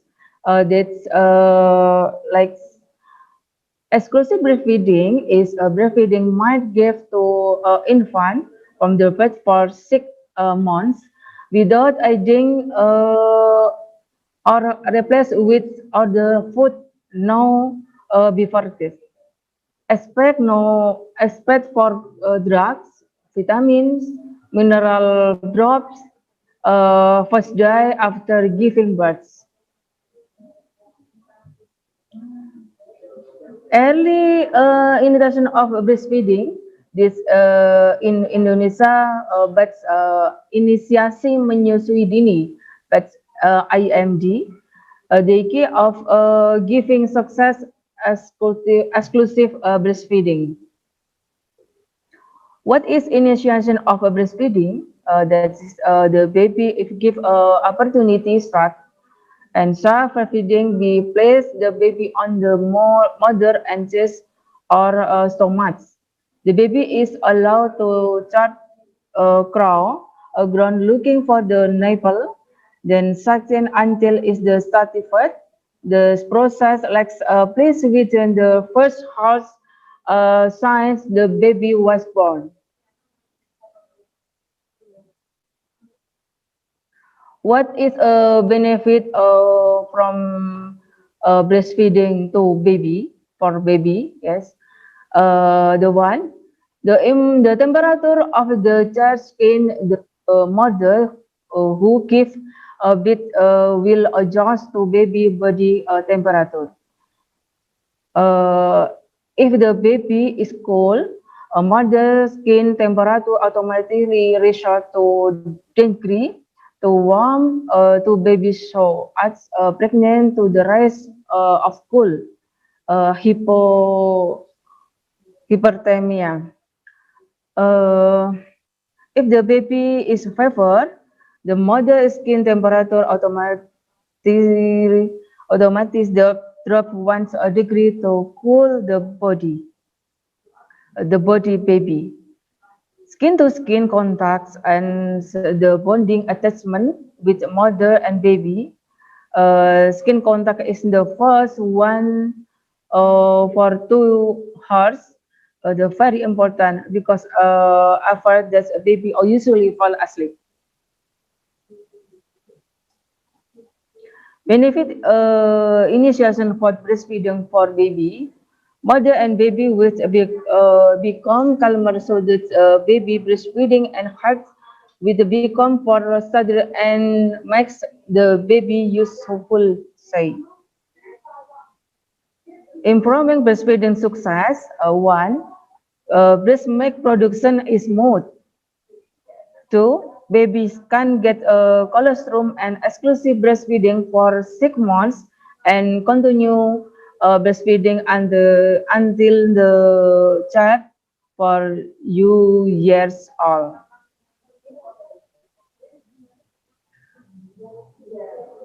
Okay, breastfeeding initiative for mother, benefit for mother.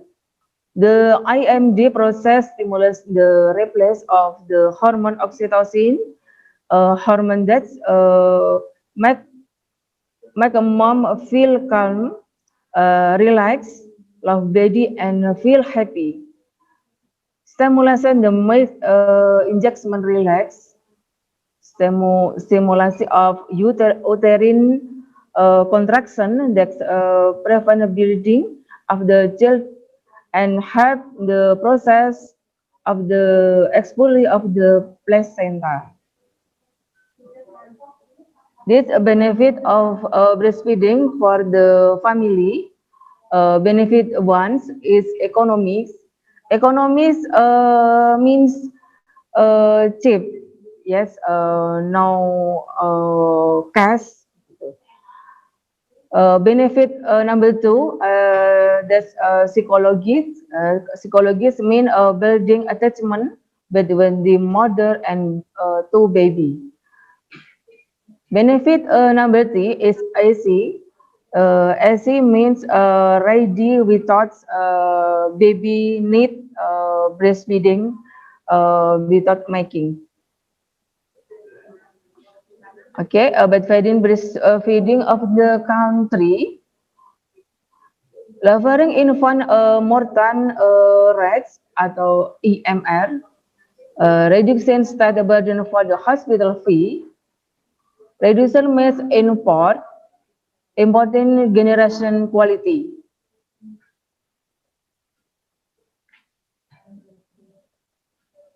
Okay, breastfeeding in the making mother can continue to breastfeeding this baby and experience this milk if they are separated. Expressing breast milk can be stored at at a room temperature and 24 hours cooler with as tubule or aspects. One for 2 weeks in the freezer, single in the door regulator once. Okay, next. As far as breastfeeding makes a frozen mix can to be through from freezer to the regulator. Breastfeeding can be give to baby immersing a bottle of the breast milk the continue filled with warm water. If it's not allowed to warm breast, make be heating it on the stove. Breast milk can be given use a cup. Then just for to you make formula for child one. Yes, sir. This is an respiratory tract infection. Yes, sir. Allergy and intolerance to formula mixed protein. Increase risk the development of chronic disease, like the attachment with mother and baby. Potential dangers is contamination as expired. Has a greater is risk that compared on the baby who are breastfed. Okay, next. Next. Early detection is a growth disorder. One. Two. Baby 6 months healthy. You get greens normal grow and red imperative grow, not a normative for grow. That is early difference for malnutrition. How to know growth status in your child? In Indonesia, to monitor the growth with two baby with KMS card and pink books to pregnant for child. That's a period and growth of the toddler according to age and aspect ability. That's like this your spec. Okay. Thank you. This is my presentation. Please to Mr. Moderator. Okay, well, ladies and gentlemen, yeah, that's the wonderful presentation from Mrs. Nur Khalifa. And what amazing presentation. And of course, after this, we will go directly to the discussion or question and answer sessions to take in a very deep information about the presentation. And now I will open directly to a discussion session or question and answer sessions. Like the previous sessions, so you may raise your hand in our Zoom, and also you can write down your questions in our chat room. Okay, so now I'll invite all webinar participants to join the questions. Is there any questions?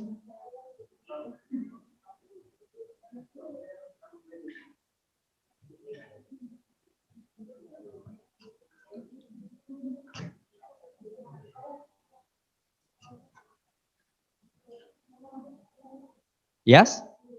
Is there any question through our chat room or the participant raising hand to ask questions? Okay, we still wait, Mrs. Nur Khalifa, for the wonderful Yes. presentation and Okay. the feedback from the webinar participants. Yes.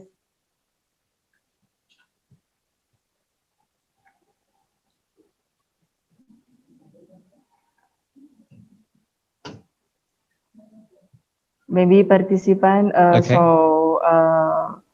Maybe this is really yes. interesting and Yes, easy to understand. So yeah.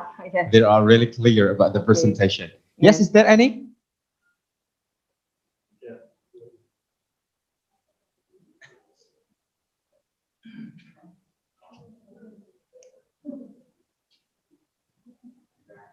No. Okay. We should wait 1 minute. If you still think about the questions, you may write in our chat room or raising your hand to go to ask directly to the presenter, Mrs. Nur Khalifa.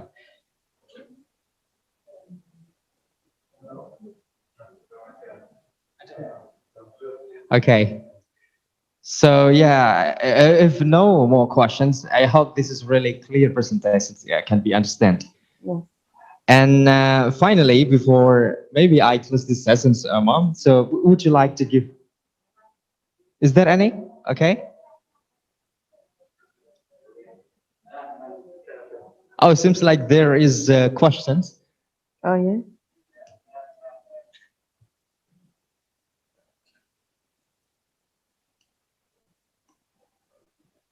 Officer, would you like to show the questions?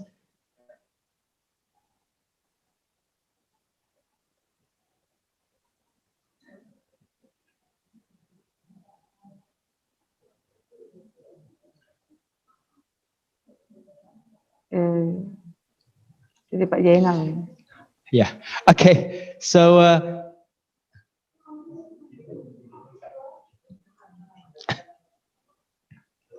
So the first question is coming from Dr. Zainab bin Muhammad.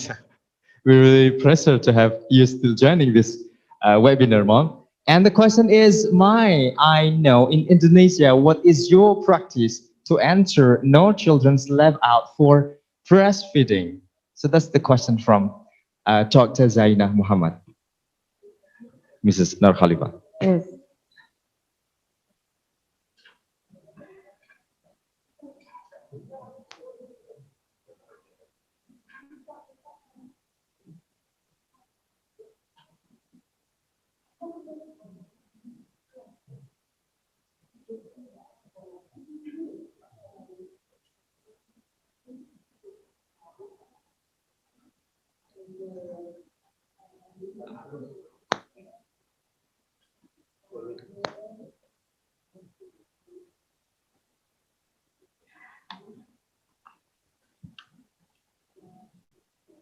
Okay, thank you, Mrs. Jaina. As your question is very good. In Indonesia, cross breastfeeding difference difference for uh,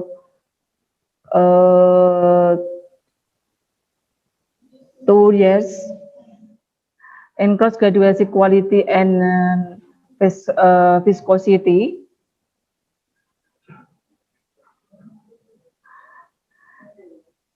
And quality and viscosity.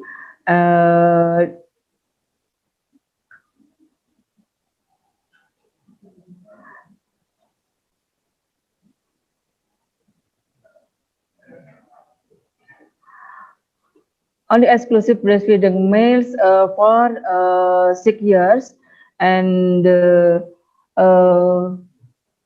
apa supplement foods for from 6 months like this.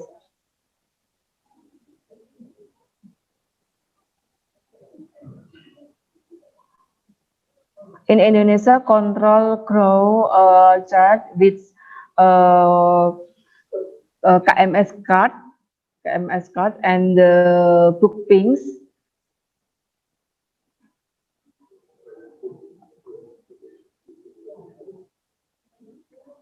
Maybe like this, Mrs. Yes, to Dr.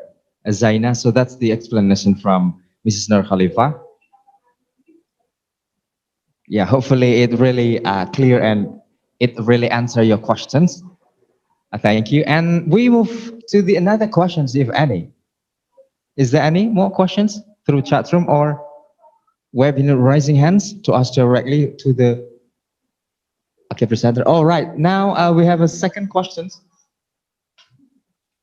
The question from Ibu Amalia Rahmawati addressed to Mrs. Nur Khalifa. The question is, giving breast milk until 6 months is good, but sometimes the baby still cry. So the mother keeps the combinations between breast milk and formula. How is that? So that's the questions. Okay. Thank you, Mrs. Amalia.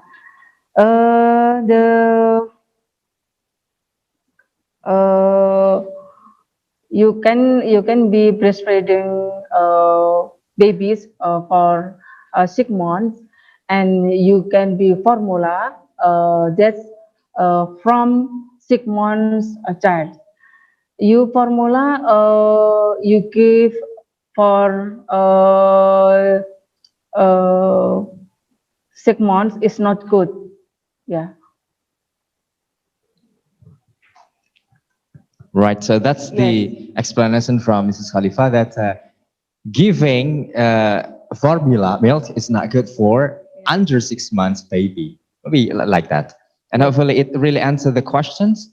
And now we are moving to the third questions from Ibu Indah Risnawati. The question is, can you give me sample nutrition for breastfeeding mother, the portions and what the competition every time they have to eat? So that's the question, Mom. Okay, for this for mother, yes, nutrition for mother is breastfeeding maybe like this, Mister? Yes. Yes. Yep. Yeah. Nutrition for mother it with breastfeeding is baby once is nutrition complete daily like my presentase that's what's in it? 30 oh 10. 10. We go to 10, slide yeah. 10, please.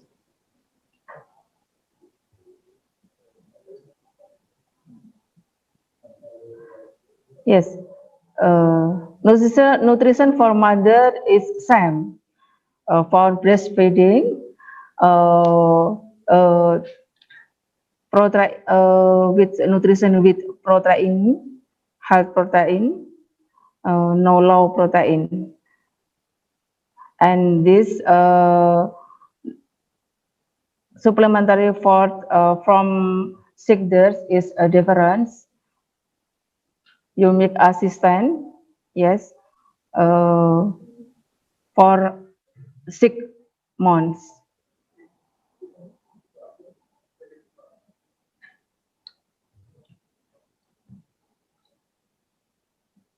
Right. So that's all, Mom. So My slide number X maybe.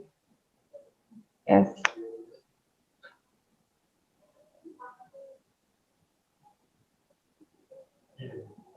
Yes.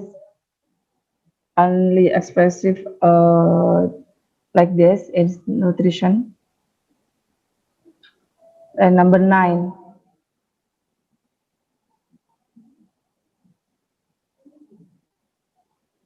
Like this, Mr. Indah, Mrs. Indah Risna.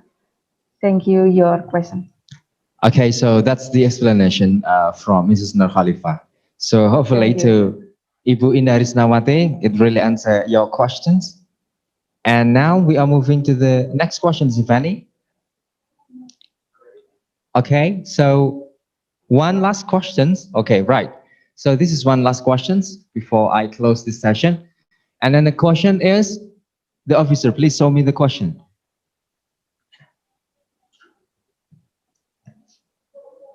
The question is,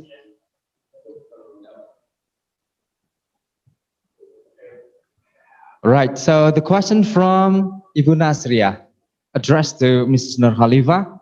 The question is, how about the quality of breast milk of mother who stuck in this pandemic situation? As we know, this condition has made almost of the people in the universe is easy to be depression.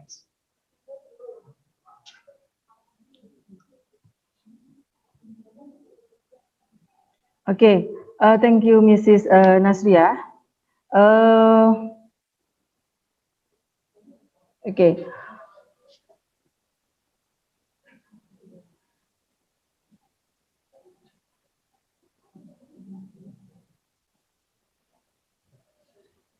Quality of birth makes the mother is this pandemic is very quality for breastfeeding.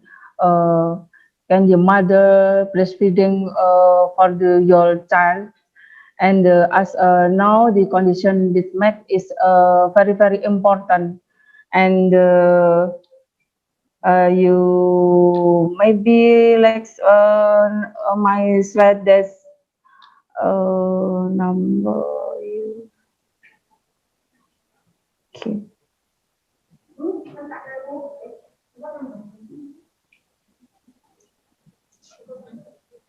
Okay. Early immunization of the breastfeeding is the key to give a success executive breastfeeding. Like this. Jadi breastfeeding in pandemic COVID now is very important. Usually benefit one's economy, benefit to psychology, benefit number 3 is easy. You can breastfeeding your child is benefit like this.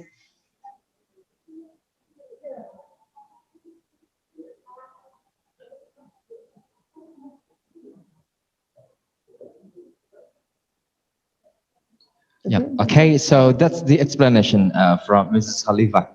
So hopefully to Ibu Nasria, hopefully it answer your questions very well. And unfortunately, so maybe there is still more questions, but unfortunately, I must close these sessions because we are going to move to the another session. Right, one more time. So now please give a virtual applause to Mrs. Nur Khalifa for the amazing you. presentation. And before I close this session, would you please give a little bit closing statement, Mom? Okay. My closing stop. Breastfeeding is very important for very important for a child to in pandemics right now. Just nutrition very good. Thank you. Okay, so that's amazing.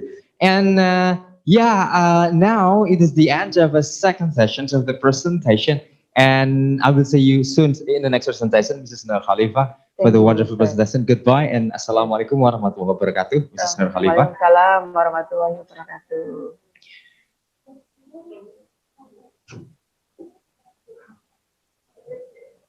Right, well, ladies and gentlemen, before next presentation, I would like to show you some video that is really, really amazing. Taiwan International Healthcare Training Center, or we call TIATC, is hosting 4 series webinar with the University of Muhammadiyah Kudus in this year. In the past 19 years, over 1,100 healthcare professionals from 72 countries have received training through TIHTC, including doctors, nurses, professors, healthcare administrators, healthcare officers, and so forth. Now let's see what is so special about their training.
This is our training lab.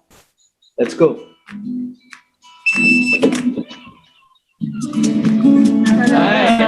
Hello. Good morning. My clinical training consists of routine sign-outs, weekly review of typical and atypical cases on Wednesdays, clinico-pathological conferences on every Thursday, immunofluorescence and electron microscopy reporting, learning from archived slides and cases, and monthly self-assessment and topic tests. Dr. Wu is a great mentor and great teacher. If you have interest in dermatopathology, I would definitely recommend this program. The level of medical service in Taiwan I think it's outstanding. It's very amazing. We also have many medical centers can provide advanced medical care for the students or the scholars. We have a very good subspecialty training or specialty trainings. For the training of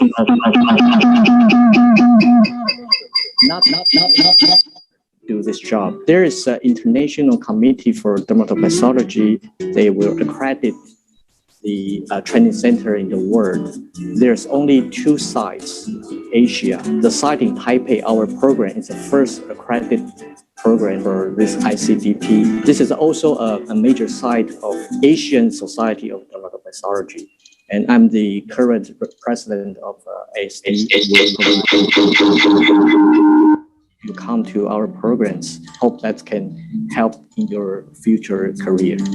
Those are from the same cells. It's lunchtime. Lunch. Good break. I love Taiwanese food so much. Taiwan breakfast restaurants are pretty common and they would be open from early morning till afternoon.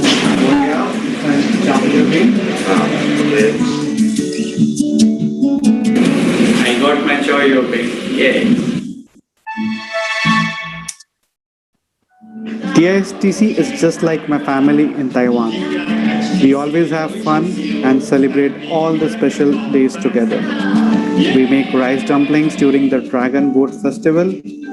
We twerk and dance at the year-end party. We celebrate the Christmas and open the gifts together. We have birthday parties every now and then.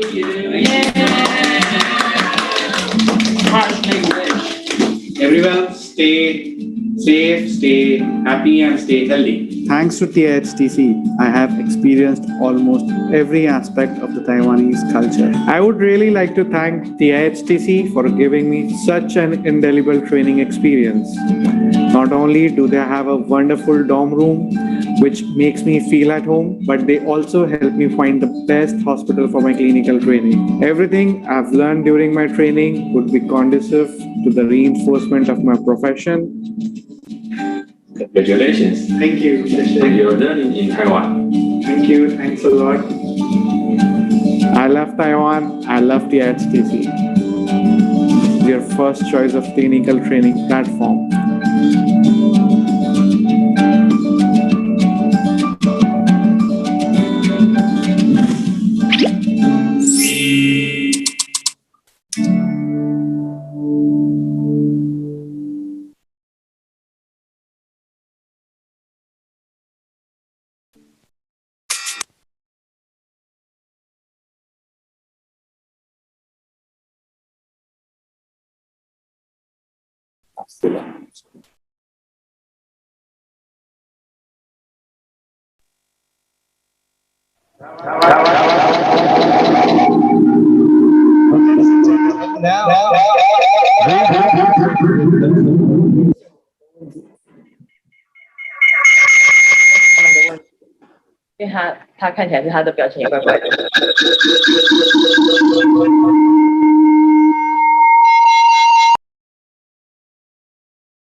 Seems like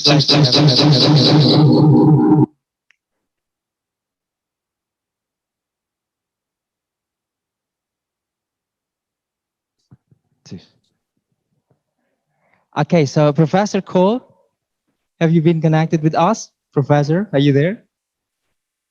Hi.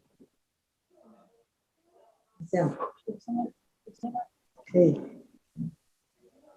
Professor, Yeah. have you been connected with us?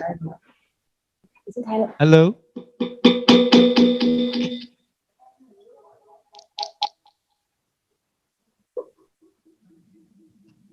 Okay. So, before Professor Cole gives a wonderful presentation today, I would like to invite for the photo session together.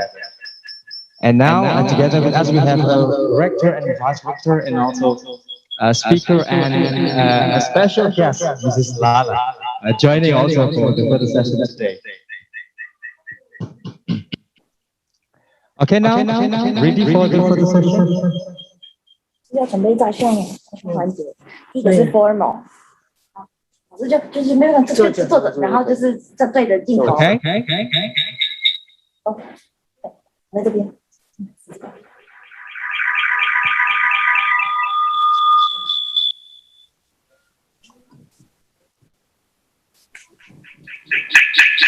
Right.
Yep. Okay. Now you're ready for the first session. Okay. Smile. 1, 2, 3. 1, 2, 3. Okay. Now show the tongue. 1. Show the tongue, Professor. 老师比赞比 Show 赞。 tongue. Okay. All right. 1, 2, 3. 1, 2, 3.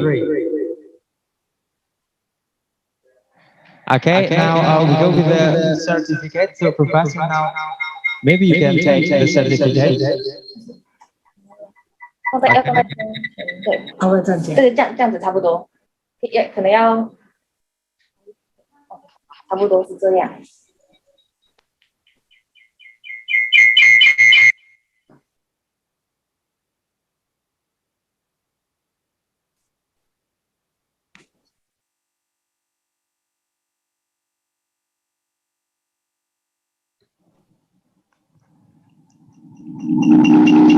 Okay.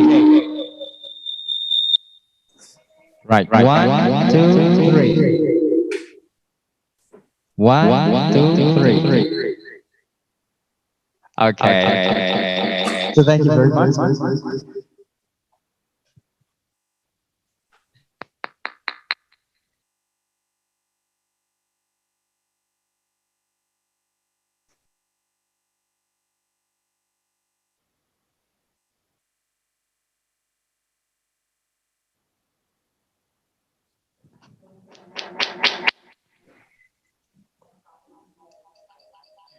Well, ladies and gentlemen, now we will begin the third session from Professor Kwon Suk-chan 这样我还是一样可以讲。 from National Taipei University of Nursing and Health Science in Taiwan.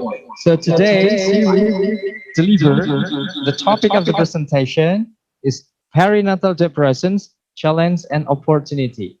But before she deliver the wonderful presentations, let me read her curriculum vitae first.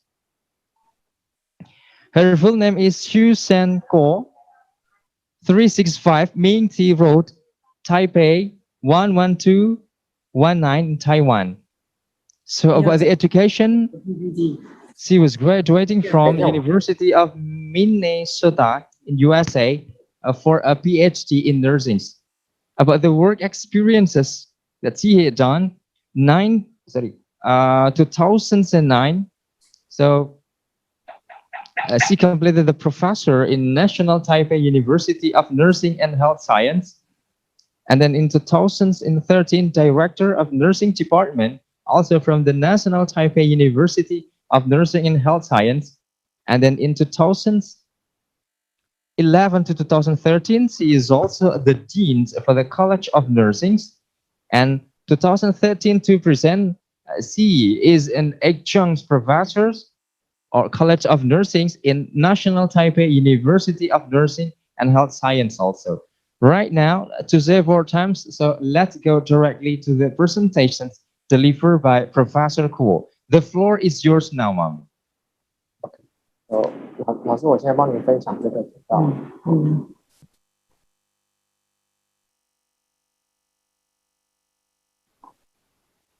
然后每次可以了，对，可以。谢谢。 Hi, thank you for your invitation. Yes, Good morning. yes. Yeah. Ladies and gentlemen, selamat pagi. Yeah. Selamat pagi, right? Selamat pagi. Okay. Yeah. So for today, my topic I wanted to share with you is perinatal depression, challenge and opportunity. So this is the outline for today. I will say something about the perinatal depression introduction and how to do the assessment of the woman for PND. And then I will talk about the woman's experience of postpartum depression. The PND effects on the mother, children, and the partner, and also the partner relationship, and the ongoing management, and also including the care for those vulnerable women. So we will talk about the depression. So this is just a brief talk from the back, 1993. I started thinking these thoughts at one point. I didn't plan suicide, but I started thinking I'd be better off dead. I'd never been that low in my whole life when I thought death would be the way to go. I just wanted to get out of this world. It was like everything was black. You see from this probe, all that is so sad and very difficult time for them to get off. So at the first, I want to talk about the perinatal depression. Okay, translation to motherhood is from pregnancy, childbirth, and postpartum recovery. During this time, there are a lot of needs to be changed as physical, psychological, and social, and also the lot of expectation from different culture, also the role of the mother. So this is a vulnerable time for developing mental health disorders, because in a society, you have a different culture, different expectation for the new mother. So they face a lot of stress. So it is a vulnerable time for them to develop as a perinatal depression. So PND also one of the most common serious complications of pregnancy. So it will influence the woman, the family, the whole family, and also the children development. So it's a major public health issue. So what's the meaning of the mental health? So that is a state of being which individualize their own ability. They can cope with the stress of life. They have a work productivity, and then they can have a good contribution to their community. So they can work or can have a good living, getting well. But in our life, especially the women have the pregnancy and the childbirth. During this period, they can disrupt a woman's ability to cope with the stress of life. So that's what very serious is the positive mental health is a key factor in the transition to motherhood. In terms of definition of PND, that's including antenatal, postnatal depression. So based on the DSM-5, how they define the definition of perinatal depression. So that's the following the symptoms. So based on them, the DSM-5, five or more of the following symptoms have been presented during the same 2-week period, and they represent a change from previous functioning. At least one of the symptoms is the number 1 and the 2, depressed mood, markedly diminished interest in pleasure, significant weight loss,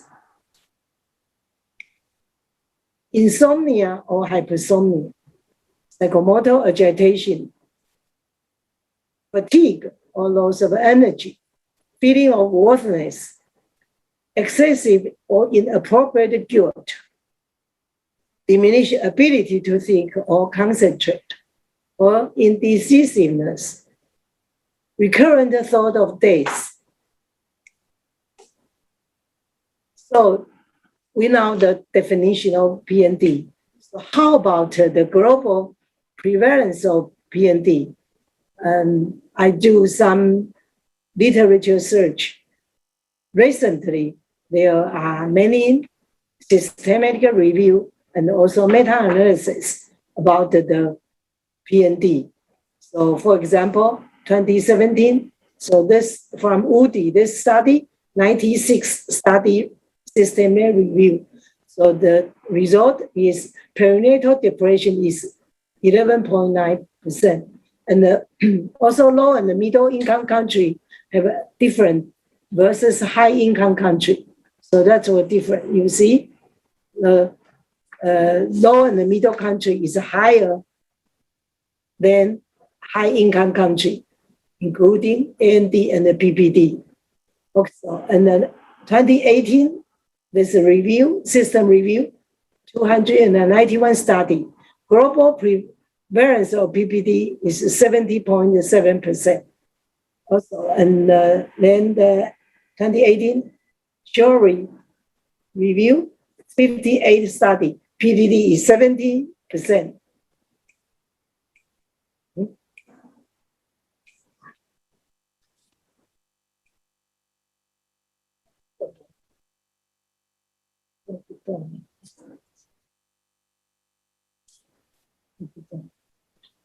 Okay, and then October 99 and is 16%. And the 2020, this is the newly, because this review, systematic review, 23 study during the COVID-19 pandemic.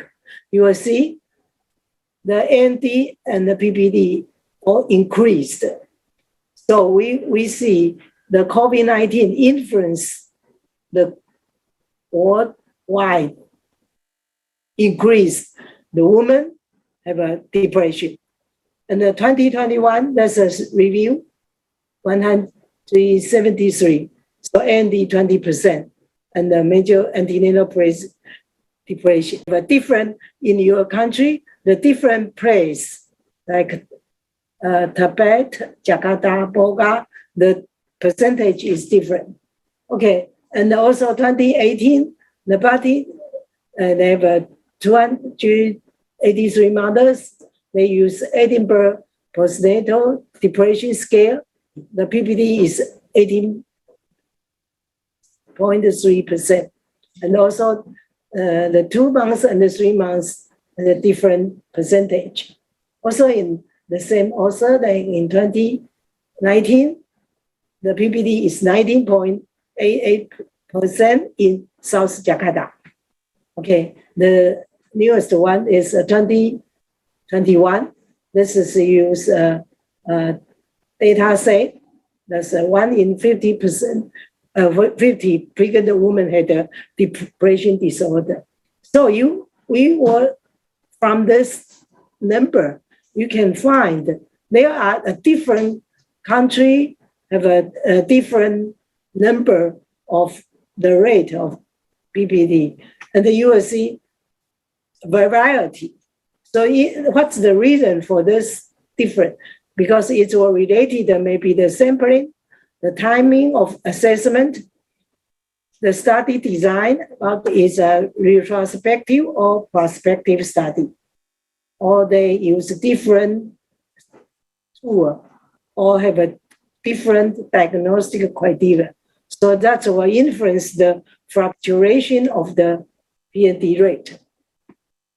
And especially when we talk about the postpartum depression, the more generally issue is the baby blue, or we call postpartum blue, or maternity blue. So that's what very different. But you will see the more popular is the baby blue. It's a shorter time, but the rate is higher than PPD. And also the severity is less. So that's, I think you all have this understanding. And also the symptom is a little bit different. The PPD is more severe. And then you will see they have a different kind. And also, especially in the PPD, they have a suicidal ideation, but the baby blue or maternity blue They don't have that kind of symptoms. Okay, we'll talk about the Asian woman for PND. It is very important to detect PND early. We understand that will start in pregnancy. So that can be, maybe we can start earlier, preconception, prenatal, or postpartum period. We can identify vulnerable women earlier.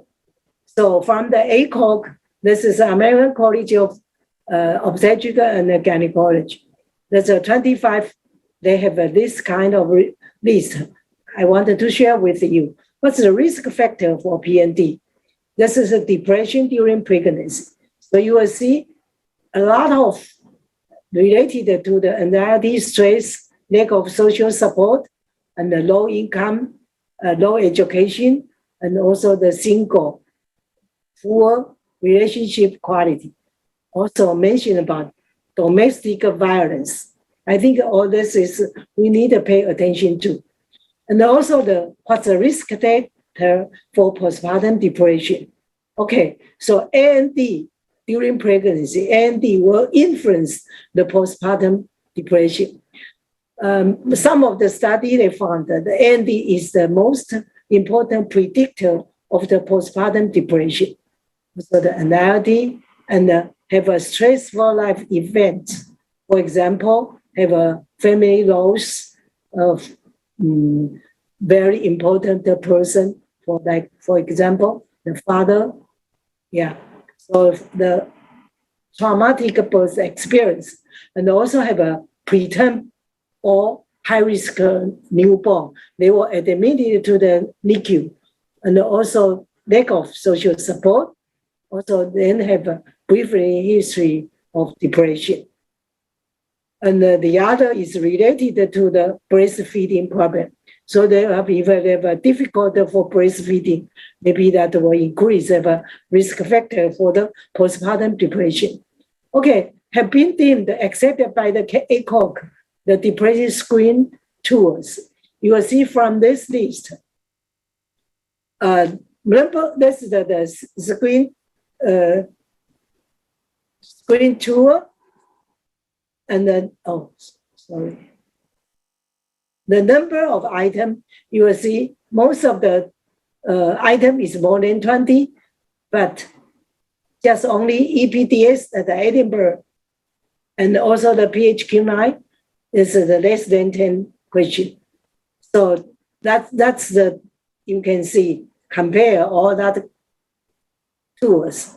And then you will see the sensitivity and the specificity. They have a different kind of a variety. So what means sensitivity and specificity? The sensitivity of the test, that means reflect the probability that the screen test will be positive among those who are diseased.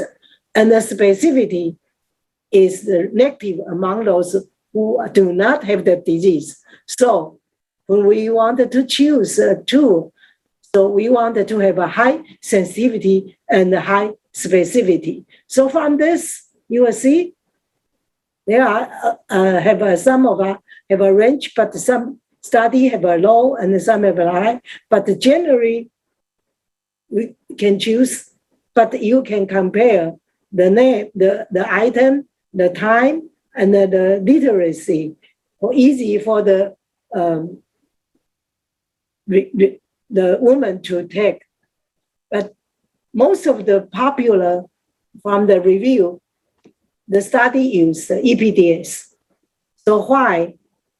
Like for example, from the Indonesia study, they also use the EPDS because that's just only 10 items and less than 5 minutes to complete. Health literacy is appropriate. And this tool has been translated into 50 different languages, also including of anxiety symptoms. And the other one is very popular, is for family physician they use. It's the health patient question. And also the brief one is just 2 questions. What's this PHQ-2? That's over the last 2 weeks, how often have you been bothered by the following problem, like little interest or pleasure in doing things, feeling down, depressed, or hopeless. So you will see the degree, not all several days. So if the score is over or equal to 3, major depressive disorder is likely. And then that's just the first step. So we need to refer or to the complete another assessment, further assessment. So how about the timing for screen PND? So the ACOG and the AAP, they have some of the suggestion for as you can have a considering, the initial screen is first trimester, subsequent screen from birth to 3 months after birth. And the AAP, they have a suggestion about when the mother bring the baby for the well baby visit at 1, 2, 4, and the 6 postpartum or check.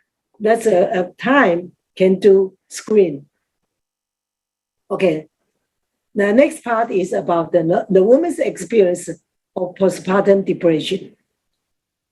So I try to find that they are do the meta-thesis of postpartum depression experience, the study.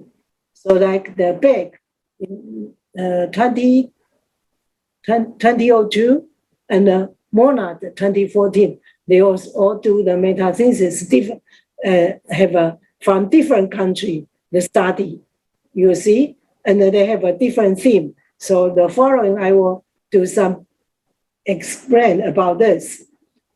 Because the Beck in the 2011, they developed the 4-stage process on tiering on the age. Because she mentioned about loss of control was the basic social psychological problem in postpartum depression. Women lack of control of their emotion, thought process, and actions.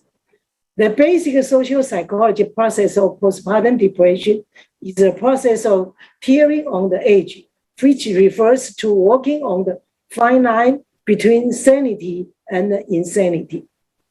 So the Beck have developed this 4 stage. So the stage 1 is encountering terror. So have the emotional lability, horrible anxiety, readiness, obsessive thinking, involuntary fogginess, somatic expressions. In the stage 2, they are dying of self. So they are alarming and realness, so loss of self. And isolating oneself, feeling lonely and isolated, contemplating and attempting self-destruction. So they will contemplating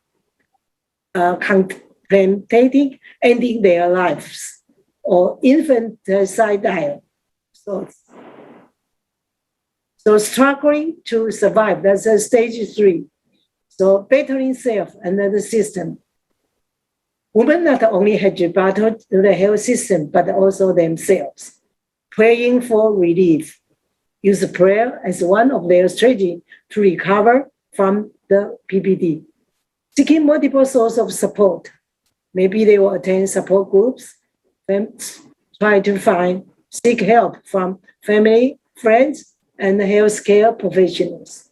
Stage 4 is regaining control. So unpredictable transitions. So they are mourning lost time. Mother needed to work through this feeling of being cheated of the opportunity to experience a unique period of their children's lives. God did recovered. So this is the Beck theory on the age 4 stage. And the other metathesis from Monad, so she have the 4 themes, the crushed maternal expectation. So reality of motherhood doesn't be the idealized expectation.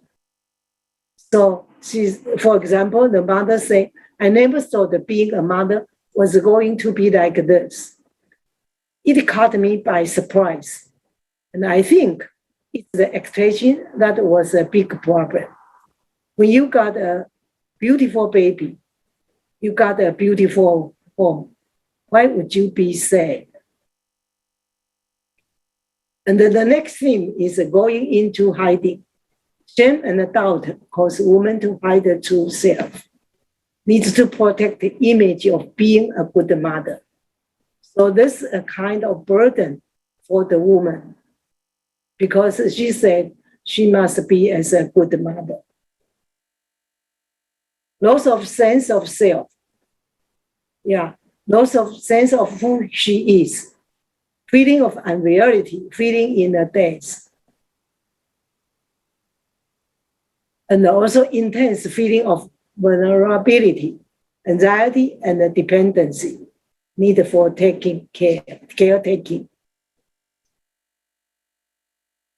So the monad proposed the primary postpartum depression as a four-step this theory.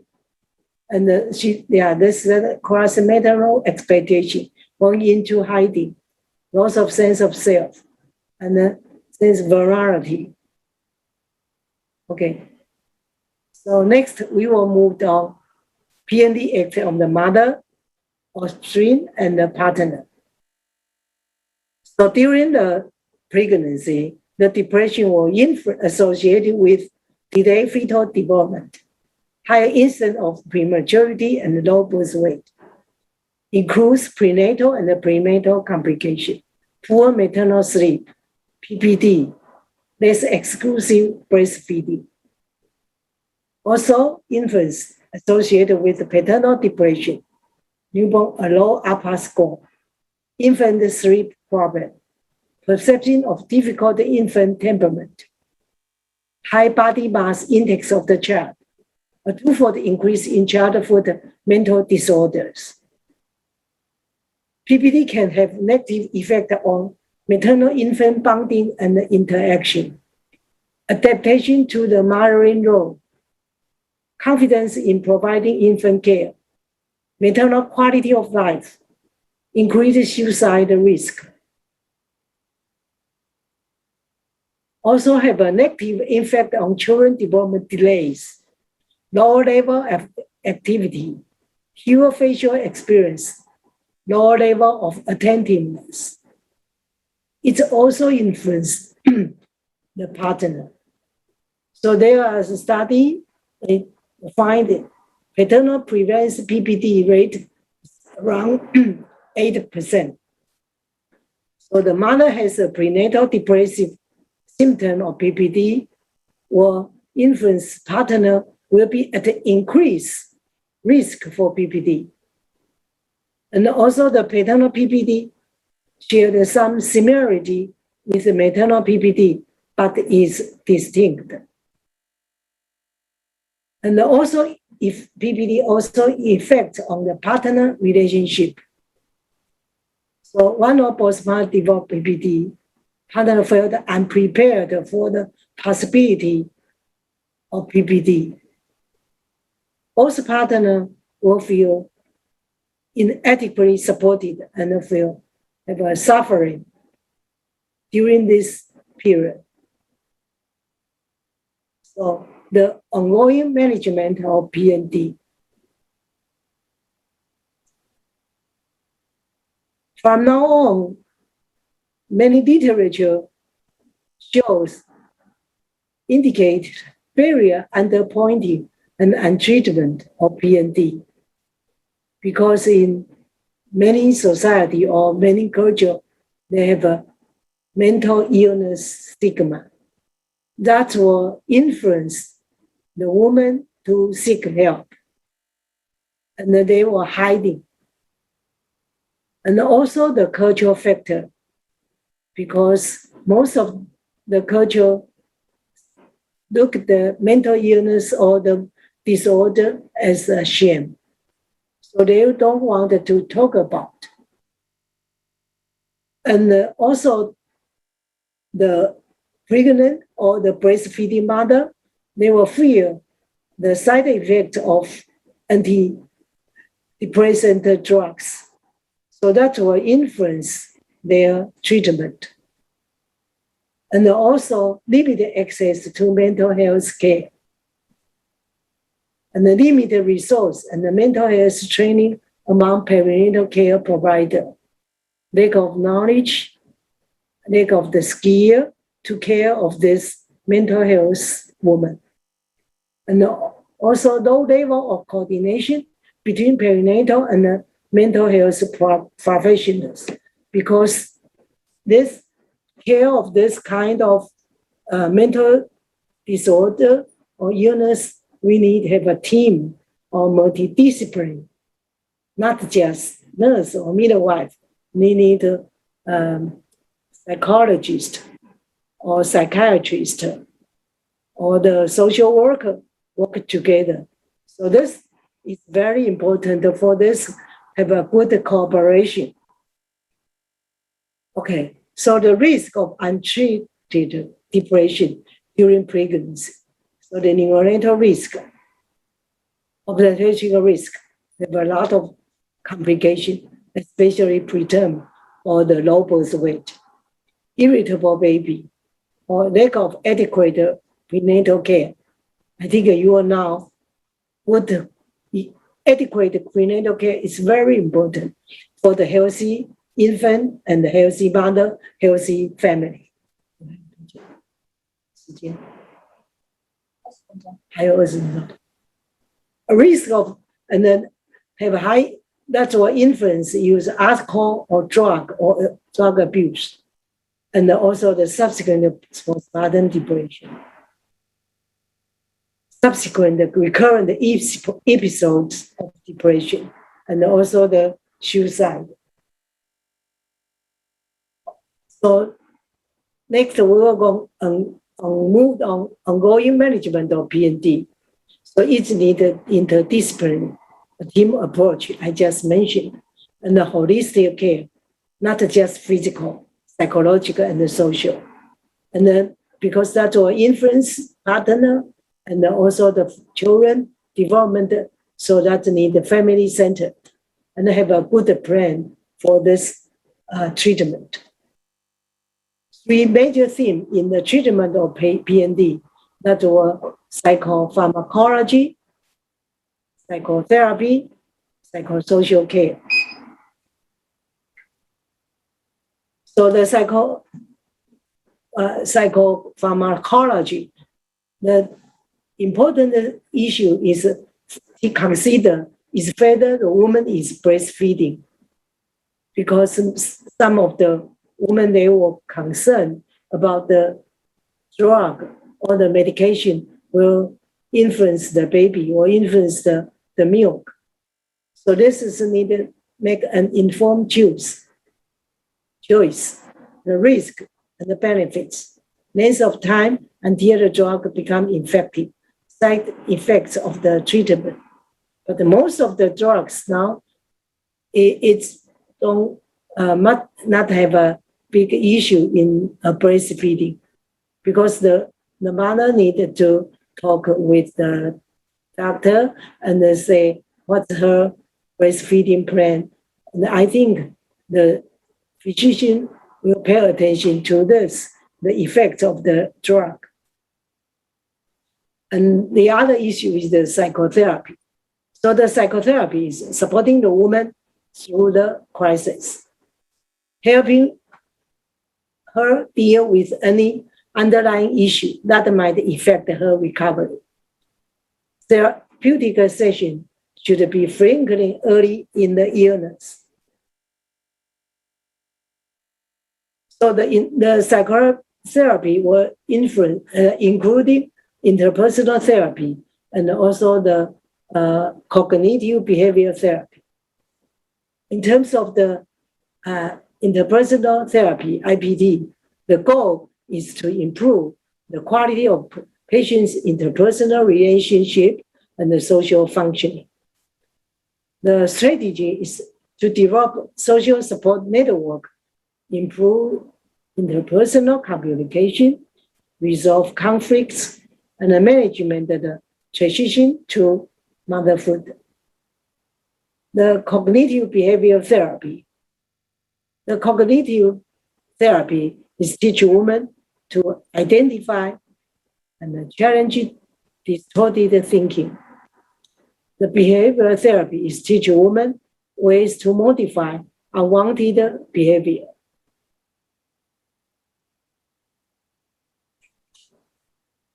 The other thing is the psychosocial care.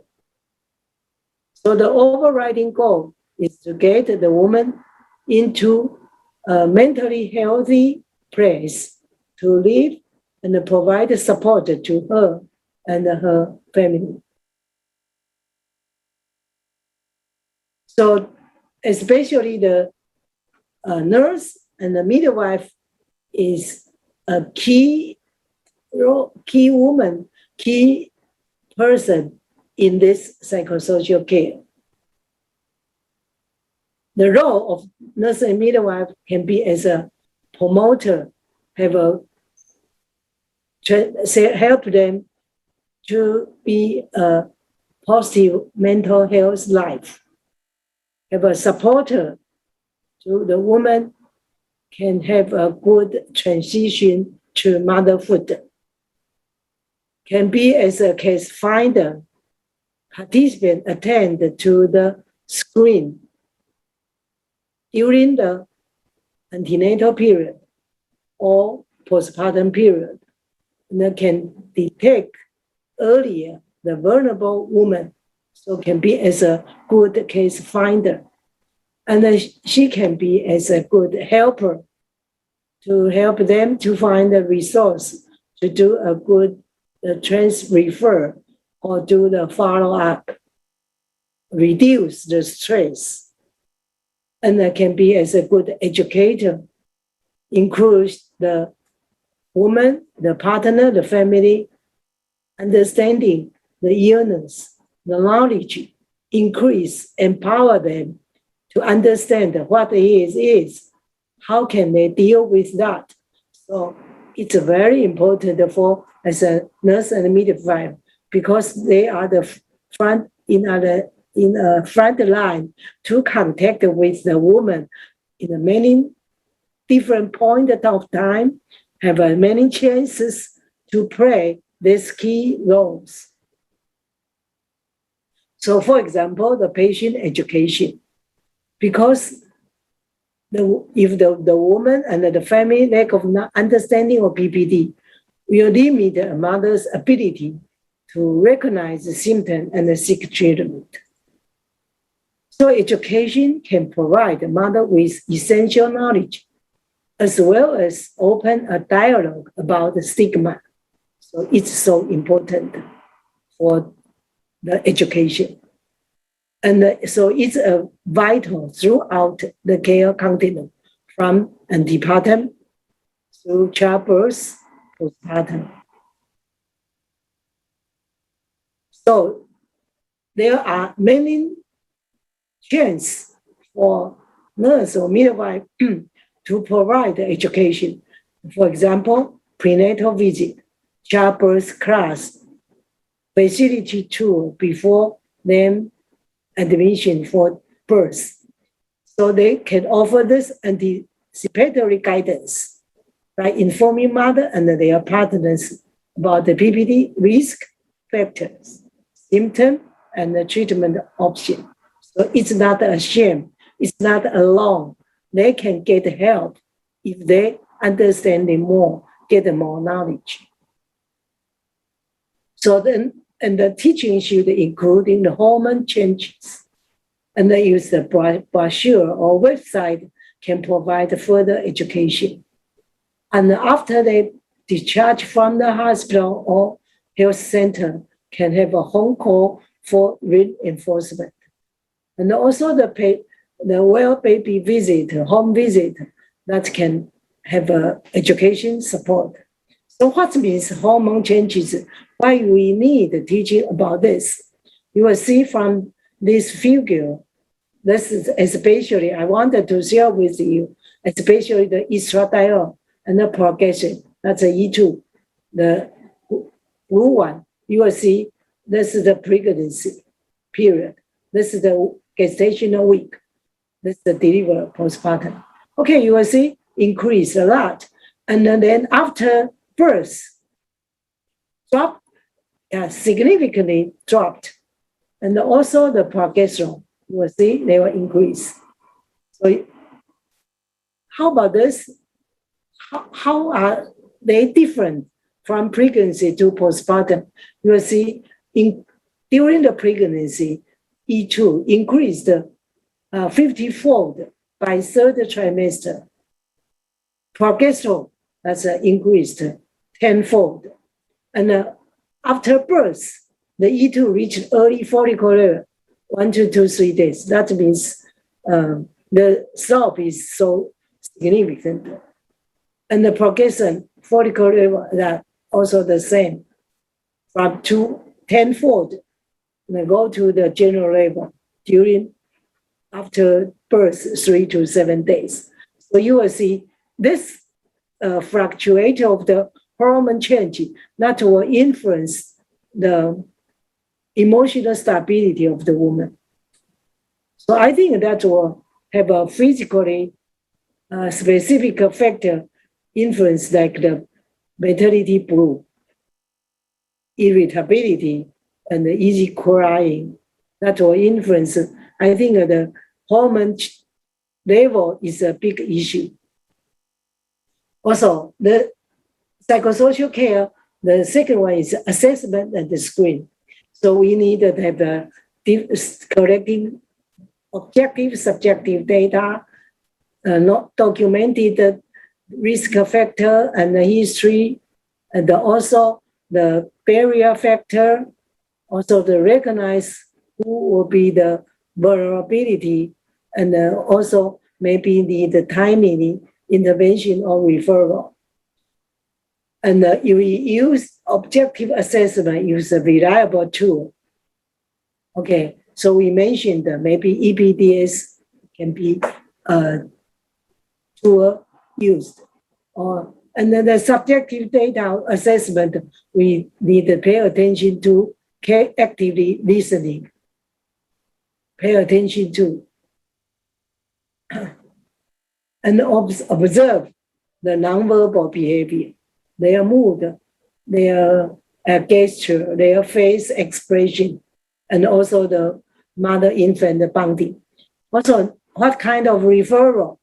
Yeah, but I think that they can have a different place to be, or let us to do the refer that will related to your country system. And you can choose what's a better good place for you to do the refer. And also the nurse or the midwife need to do the follow up. Yeah, ensure successful engagement. Do they go to the check, go to the visit the doctor, and do they get appropriate treatment, and other issue, problem, and do not all those follow through. Okay, the other issue is support, because transition to motherhood is very difficult.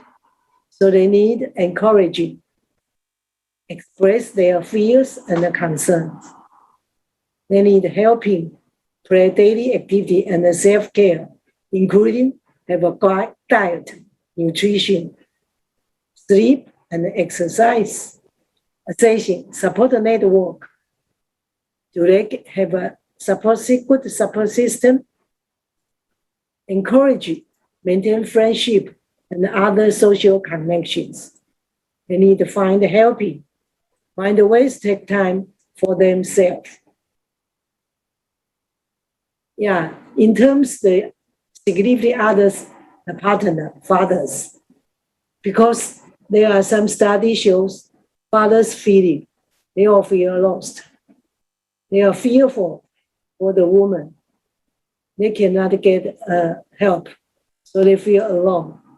They cannot find support. They feel unsupported. And they are worried about the wife's suicide. So they are in a tension, a stressful period. And generally, we want the partner, the father, can support the mother, but father also needed to be supported. And then the family care. So the family are at risk for destruction because of the illness of the mother. So the family need to have a fully support, and the two can help woman recover. And the family as the helper, and also in need of care. So we also need to pay attention to the family. Okay. So family, if we can support the family, family can help woman, nourishment and needs, understanding, can help the woman rest and relaxation, can help the woman find spirituality to support her. Help them have a good, have a walk, take a walk, or exercise. That's all benefit for the woman. So, how to talk about the mental health? What's mental? Because we mentioned about the schema of the mental illness, and then the woman will fear to talk about that. So, as a care provider, we need to pay attention to this, how we talk about. So, for example, don't say she is a patient. We say she is a person who receives help, treatment for mental health problem. She is postpartum depression. We say she has a diagnosis of postpartum depression. She is living with postpartum depression. She is mentally ill, emotionally disturbed. She has a mental health problem or challenge. She is a person with deep experience of a mental health condition. Unsuccessful suicide, we say attempted suicide. Suffering with a victim of mental illness, we say experience or bearing treatment, treated for, or has a diagnosis of, or a history of mental illness. So, conclusion, perinatal depression is a major depression, contingent on childbirth and multifactorial in its development. Perinatal depression adversely affects not only mothers and their infants, but also their partners and families. If we are to reduce its prevalence, nurses, midwives from all disciplines must be aware, knowledgeable, involved in its prevention and treatment. Okay, so we are expect the mother can be as love her baby, but before the mother can have that kind of behavior or that way, they need support, caring, understanding, protecting, and respect. So as a healthcare provider, we can do this. We are in a key line to provide this kind of care. And also we can fully support the family can be as a good helper, good supporter, can help the woman to recover. Thank you for your attention. Okay, so you are most welcome, Professor Ko. And that's the amazing presentation from Professor Ko. So I believe all of you had in mind some questions about the presentation. And maybe now I will open directly to the question and answer session to get a comprehensive understanding of the questions of the presentation. I mean, Okay, now I will invite the webinar participants to join the question and answer session by raising your hand in our Zoom, and also you can write your questions in our chat room. Okay, so now please, I invite all webinar participants to join. Okay, seems there is one first questions through our chat room. Okay, so let me read the questions, Professor.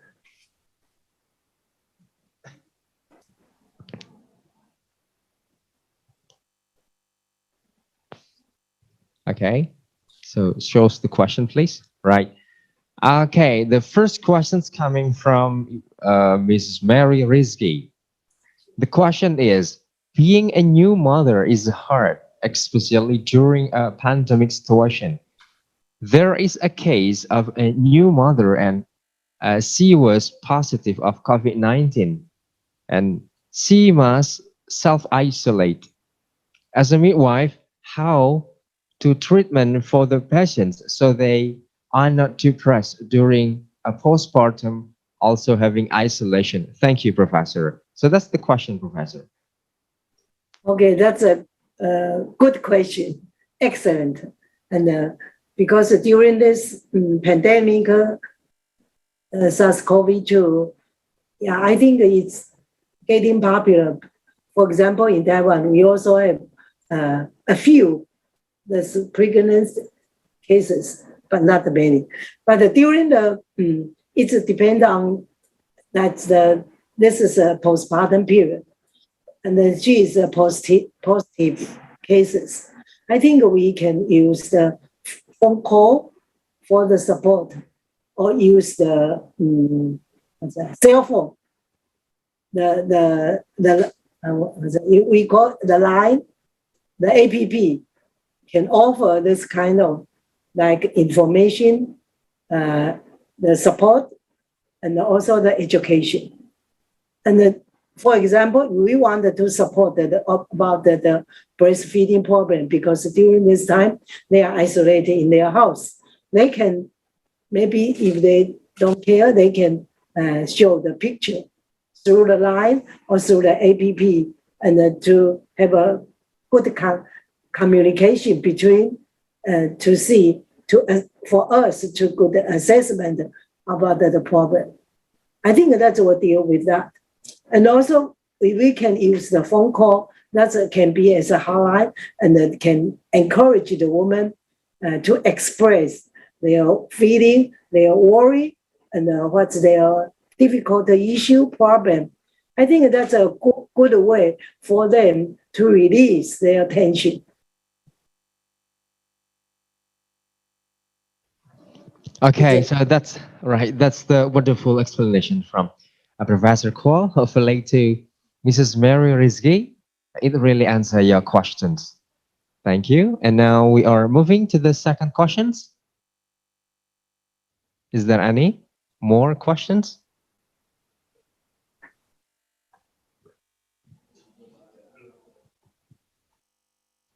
Okay.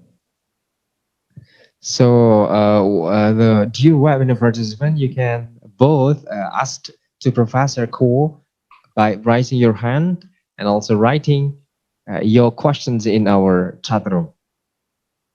Both of them are available.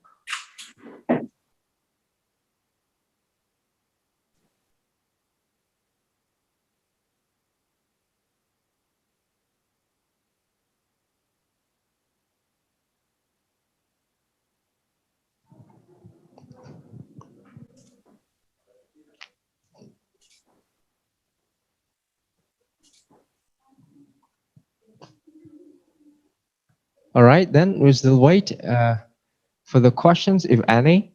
So we still have a time to do a discussion.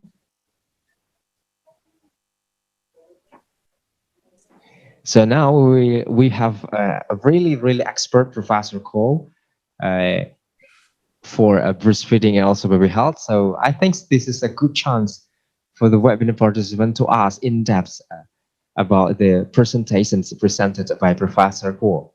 So now please join the question and answer session.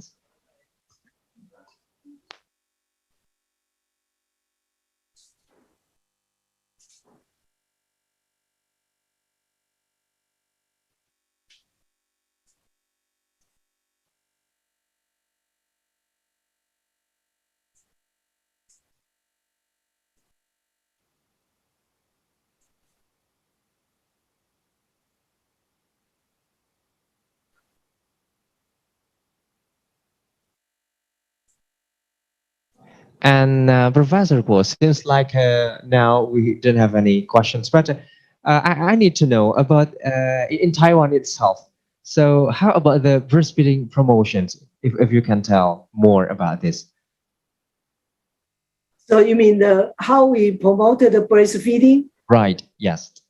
Oh, that's a important question about the promote the breastfeeding, because in the government we have a division in charge of this for the policy. For example, we do promote the baby-friendly hospital, but we do not follow in the real WHO criteria. We modify a little bit in Taiwan. So we do have a prenatal health education.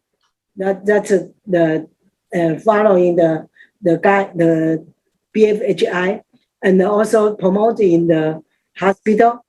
And the government have a program to train the healthcare professional that we call breastfeeding seed instructor from like different level hospital, health center, the clinic, and then we do have a breastfeeding education for the they women, they people, and this part, and then some of the county they offer the breastfeeding support group for the pregnant woman or the postpartum mother, and then we also do the review of the hospital, and also because in Taiwan we getting more and more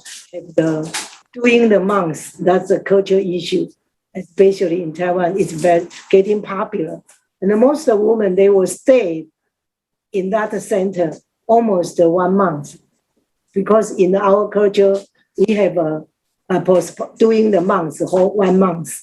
So during this time, the mother living like as a queen. They don't do housework. They just eating, sleep, rest, breastfeeding, and the care of the baby. So during this time, we can also offer a good breastfeeding support for the woman and teach them, help them how to deal with the engorgement issue, or how to do a good position, and how to help the baby have a good suckling orders. So this is also the government have every year, they will go to the center or the clinic to do the review, auditing, how they are doing. That's very amazing, Professor. Okay, Professor, we still have maybe 2 or 3 questions more. And okay, the next questions are coming from Mrs. Amalia Rahmawati, addressed to you, Professor. The question is, I want to ask about the baby blues. So in Taiwan, how to solve the baby blues for mothers, and what should we do as a midwife? So that's the question, Professor. Okay, thank you. That's a good question. Yeah, about the baby blue, because it's very popular. So I think it's most of the second night, because in Taiwan, after birth, the woman stay in the hospital for vaginal birth is 3 days, and for the cesarean section is 5 days. They stayed in the hospital. So we will know this, but in general, we do not use the EPDS for screen in the hospital. But we do observe, do the assessment. If the mother have this kind of, we do have providing just a support, accompanying, and then more visited the mother in the hospital. But during the months that the center, I talk about that, during the months, they will routinely use the EPDS for screen the mother. If the score is more than 10, they will pay attention to. If the score is more than 12 or 13, we will do the refer the woman to see the psychiatrist or the clinic or the psychologist counseling clinic. So I think that it's very important is that the woman understand it's a physiological normal change hormone process. They are not alone. This is a process that will be passed, and we do support them. Let them understand what it is. How can they face that? How can we deal with that? Yeah. Okay, so that's the explanation from Professor Kuo to Ms. Amalia Rahmawati. Hopefully it really answers your questions. And we are now moving to the next questions from Dr. Zaina. So I am really glad to have you still joining this webinar, Mom. The question is, sometimes mother could not expect they will experience mental issue or depression post-delivery. In your opinion, what would be the best advanced actions to help mother stay mentally healthy post-delivery? Stay mentally healthy post-delivery. So that's the questions, Professor. Okay, I think it's very important. Yeah, and also a good question is, the important thing is the pregnancy is in plan, not unexpected plan. I think it's important. If this is in their planning, that's the basic question. Okay, and as a midwife, we need to do a good assessment, especially do they have a depression history? I think it's a basic question. We need to document that. If we find that the cases have this kind of history, that's a vulnerable woman, we need to pay attention to. Okay, so, and let them understand physically, psychologically, socially, that's the important part for a whole human being. So if you have any worry, stress, fear, anxiety, it's not a shame. It's normal. And you just need to find a way to solve your health problem. That's just a kind of health problem. I think the basic concept is, how do you look at this perspective about this illness? Yeah, I think that's very important for us and for us to teach the woman and also the partner, the family. Yeah, it's not a big issue, but need be care. Yeah, thank you. Right, so that's the explanation from Professor Kuo. So hopefully to Dr. Zaina, it really answers your questions. And now we still have two more questions, Professor. So let me read the next question, please. Okay, the question from Mrs. Noor Aziza, addressed to you, Professor. In young or early marriage, can it be a factor in increasing postpartum depressions? And what are the efforts to reduce the depressions itself? So what's that's the question, Professor. 很小的时候就结婚，或者是对，他会不会是一个其中 What are the efforts? 就是 Okay, so that means the teenage pregnancy. I think the young. Yeah. Yeah. Oh no, but yeah, young age. Yeah, teenage pregnancy. Teenage, right? So Yeah. in early marriage. Yeah, I think that's also a risk factor for the depression. Yeah. So this kind of pregnancy maybe unplanned. I just mentioned about unplanned. So that's a vulnerable woman to be as a depression. So I think if we have this kind of client, it's very important for us needed to have case management. And we need to have a good document about how the process, how do that young woman, the fear, the difficulty, the problem, we need to have a good document and have a follow-up, and then maybe active phone call or directly contact with them, how to take themselves.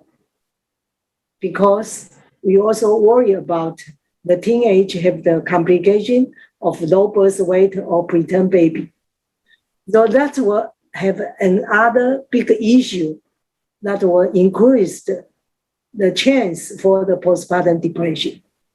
So from the pregnancy, we need to be careful about these cases because they also in a developmental stage and because the adolescent, and then they also not have a good mature, maybe have not mature enough to take care, to prepare, to take care of baby or take care of themselves. So they need a lot of support and nourishment. And also another big issue is worry about the nutrition. Because the nutrition will influence also the fetal development, the fetal, the premature or the low birth weight. So all this will make the problem more complicated, but they also need more and more advanced, more the frequency for the care for us to actively. So I think I needed to have a case management to do a good follow-up actively. Okay. Yes, okay, thank you, Professor. So that's the answer from Professor Kuo. Hopefully to Mrs. Nur Aziza, it really answer your questions. And we still one last question from Mrs. Isla Sukiyarto, addressed to you, Professor. The question is, what should the midwife do if she had a problem with her baby, like loss of her baby or had a congenital disease? So what should the midwife do if she had a problem with her baby, like such as loss of her baby or had a congenital disease? So that's the question, Professor. Yes. Sometimes we can have this kind of the baby lost or have a congenital disease for the baby. I think the mother or the family will have a difficult time for this. This will go into the grief and loss process, and then they need time to accept this. So they will have a sad and then maybe disbelief, and then they will struggle. How do they accept this? Because they will have a lot of important issue is guilt feeling. Maybe they will blame themselves. Okay, so during this kind of period, they will increase, then have a chance for depression. And also the family, that will influence the partner and also all the family. Sometimes will influence the mother-in-law, father-in-law, the whole family will be influenced. Because if this baby is planned or expected, the trauma will be increased. So when we have this kind of cases, we need to have more support to them. We need to stay with them caring them, encourage them, waiting for them, wanted to talk about, to share their feeling, their sad, their bad story, all this. If we can show all this and active listening, they will feel, be caring, be supported.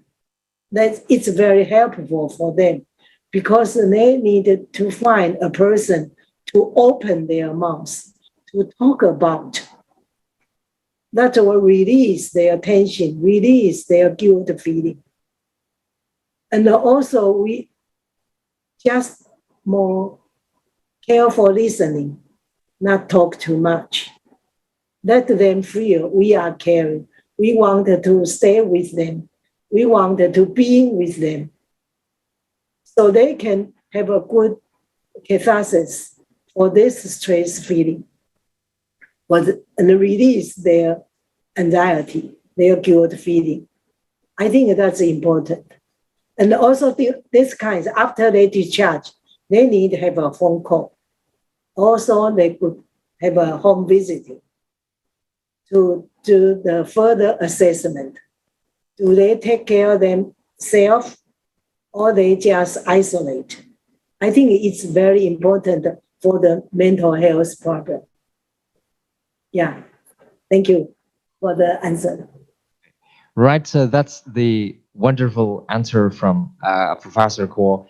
And unfortunately, so maybe the time is up for session 3, then I must close, unfortunately, for this session. And thank you once again for Professor Kuo. Before I close this session, would you please give a little closing statement, Professor? Oh. Thank you for your listening and participate this meeting. When I prepared this topic, I just wanted to share with you transition to motherhood is a difficult issue. And as a nurse or midwife, especially a midwife, it's so lucky we can have chance to go with them to pass this period. And if we know more about this mental health issue, and we can offer more support for them to be as a new mother. It's very important for as a midwife, you can offer this good opportunity to help them to be as a new mother and change the concept. Mental health is important issue, not just physical health. Thank you. Okay, thank you very much, Professor Ko. So last but not least, please give a virtual applause to Professor Ko Su Chen for the wonderful presentation. And yeah, I must close this session. And thank you very much, Professor Ko. We will see you soon in the next presentation. Thank you and goodbye, Professor. Salamatika Pati Hadi. Okay, right. So, okay, thank you, Professor. And thank you. Right. Well, ladies and gentlemen, so okay, so we are now reaching the last session of this webinar. So the fourth session or session 4, the presentations will be delivered by Mrs. Ika Tristanti. So now we'll be keeping in touch with the last speaker first. So how are you today, Mrs. Ika Tristanti? Assalamualaikum warahmatullahi wabarakatuh.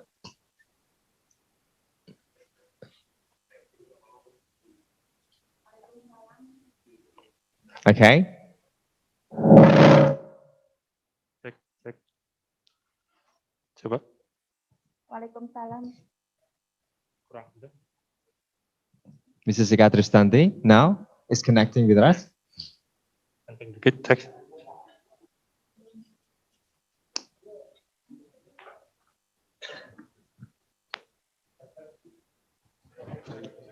Check.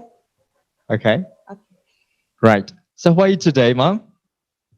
Alhamdulillah. Thank you, Mr. Shah. Okay.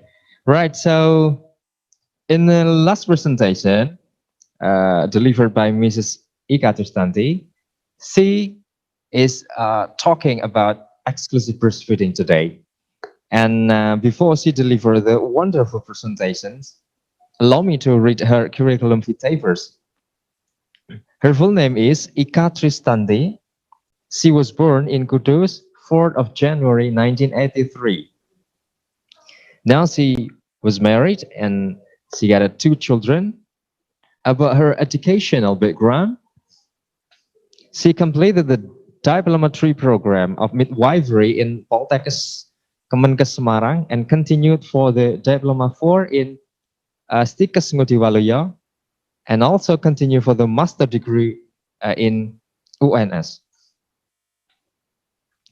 And about the work experiences, there are so many work experiences, but she started to the career in 1st January 2005. So as a civil servant, as a lecturer in a Kopertis Wilayah 6, and 1 September 2014, she moves to the University of Muhammadiyah Kudus as a lecturer of midwifery.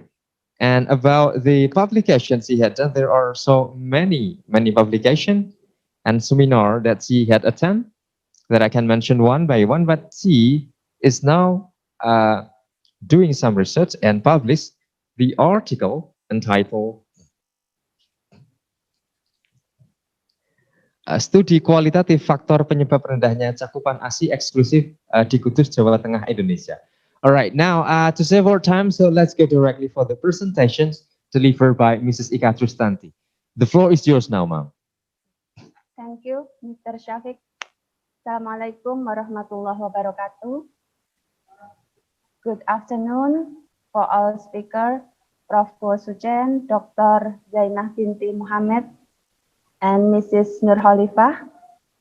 Thank you for Mr. Rusnoto, as Director of Universitas Muhammadiyah Kudus, and the Vice Rector, Mrs. Nurayah Teriska Himawan, Mrs. Ani Rosiana Masih.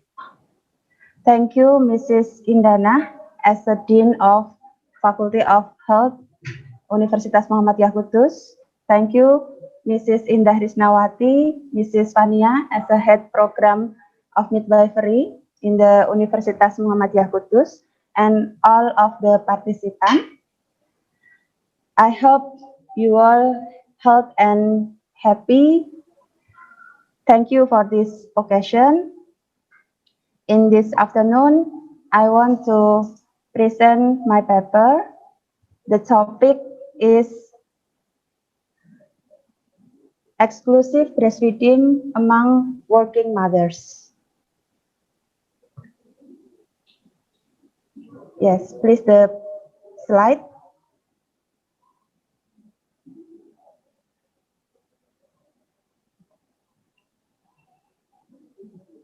Okay, I repeat again, exclusive breastfeeding among working mothers. As we know, the breastfeeding data in the world, the rate coverage of breastfeeding in the world is 40%, and we are Indonesia in the East and Southeast Asia, we are 28% of the rate coverage of breastfeeding. We are lower than South Africa and South Asia. The rate of the coverage of breastfeeding is still lower than the target from WHO. The target is 80%. In Indonesia, the coverage of exclusive breastfeeding is 61.5%, with the highest province Nusa Tenggara Timur, 79.7%, and the lowest in Aceh 49.6%.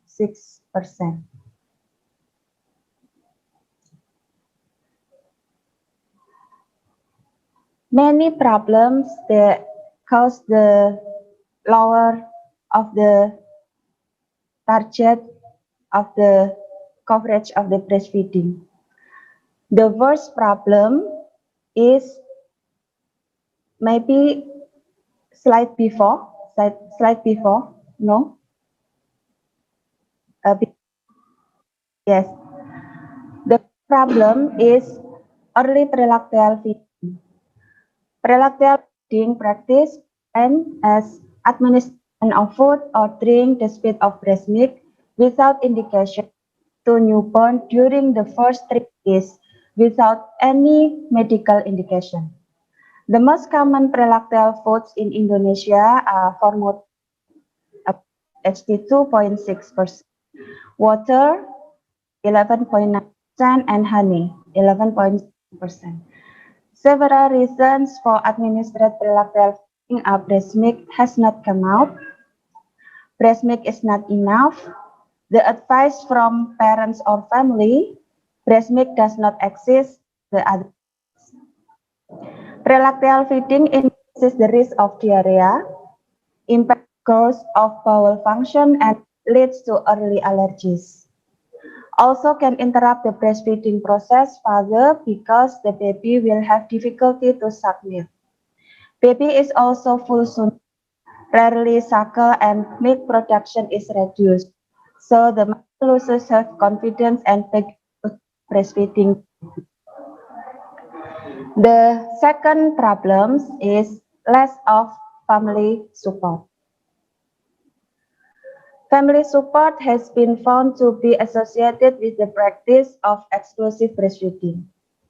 Family members can improve exclusive breastfeeding adherence by emphasizing that breast milk provides the highest source of nourishment for infants, even when they return to work. To provide support to working mothers, husbands, and grandmothers can contribute to child care by providing babysitting, purchasing or preparing food, and feeding children. Family support can also enhance maternal self-efficacy. The third problem is anatomical condition such nipple blister or nipple sores and mastitis. At the beginning of breastfeeding, most women feel a mild pain or discomfort, and this may be considered to be normal. The most common cause of pain during breastfeeding is due to nipple trauma caused by improper positioning and inappropriate latch-on. Mastitis is an inflammatory process of one or more breast segments that may or may not progress into bacterial infection. It usually occurs in the second and third weeks after delivery and very rarely after the 12th week. The next problem is lack of the mother's knowledge. Breastfeeding can be emotionally demanding and physically exhausting. For many women, breastfeeding is not instinctive but rather a learned process. Therefore, mothers need to begin the preparation for breastfeeding during pregnancy. The lack of knowledge and confidence may jeopardize the success to breastfeeding. Studies have highlighted that a mother's knowledge and skills can increase the rate and duration of breastfeeding, and a relevant component of effective decisions and actions related to breastfeeding. Several studies suggest that the main factors associated with short duration of breastfeeding were maternal ones. Specifically, concerning knowledge on breastfeeding, the study reported that poor maternal knowledge was a relevant risk factor for breastfeeding abandonment. The next problem is changes in body shape. Breastfeeding alone does not make you gain weight. Weight gain while nursing is caused by eating more calories than your body burns throughout the day. If you eat 2,500 calorie, but your body only needs 1,800 calories to survive and produce breast milk. Thus, extra calories may be stored in the form of fat. Breastfeeding may help mothers lose weight after their baby is born. Weight loss occurs when they burn more calories than they consume. The next problem, policies or rules at work. Employees who are breastfeeding experience discrimination at work if employers do not reasonable measure to assist or support breastfeeding. By feeding and expressing facilities flexible lactation, breaks organization may be discriminating against breastfeeding women and breaking the law. The next problem, aggressive marketing by infant formula. UNICEF calls promotion or advertising of formula milk products in Indonesia appropriate. Promotion of breast milk substitute formula products in Indonesia is done by offering directly to mothers who have children to be breastfed or to prospective mothers to breastfeed later. Problem, false assumption about formula milk show high social status. Many mothers choose to use formula milk because of the social status of it. In certain social environments, mothers who give formula milk to infants are considered as people of middle and upper economic status. Understandably, the price of a can of formula milk is quite expensive. Okay, next slide. Yes.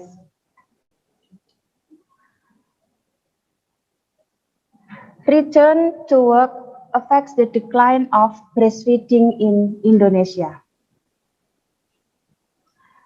Many studies we can found by Raharjo and Dia in Purwokerto, Central Java. Employees of state universities show the percentage of exclusive breastfeeding is only 21%. The research by Fauzi in Jakarta showed that only 38% of mothers work in Jakarta breastfeeding exclusively.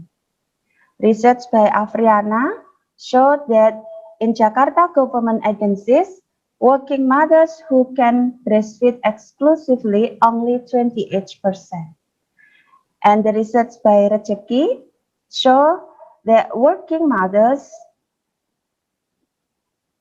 they can stop the breastfeeding and replace with formula because of the distance of the workplace far away from home and unavailable facility for mothers to breastfeed their babies.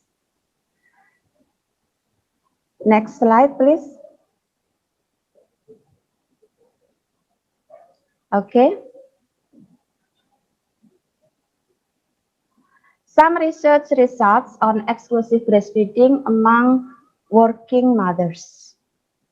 The first, there is a correlation between the type of work and exclusive breastfeeding.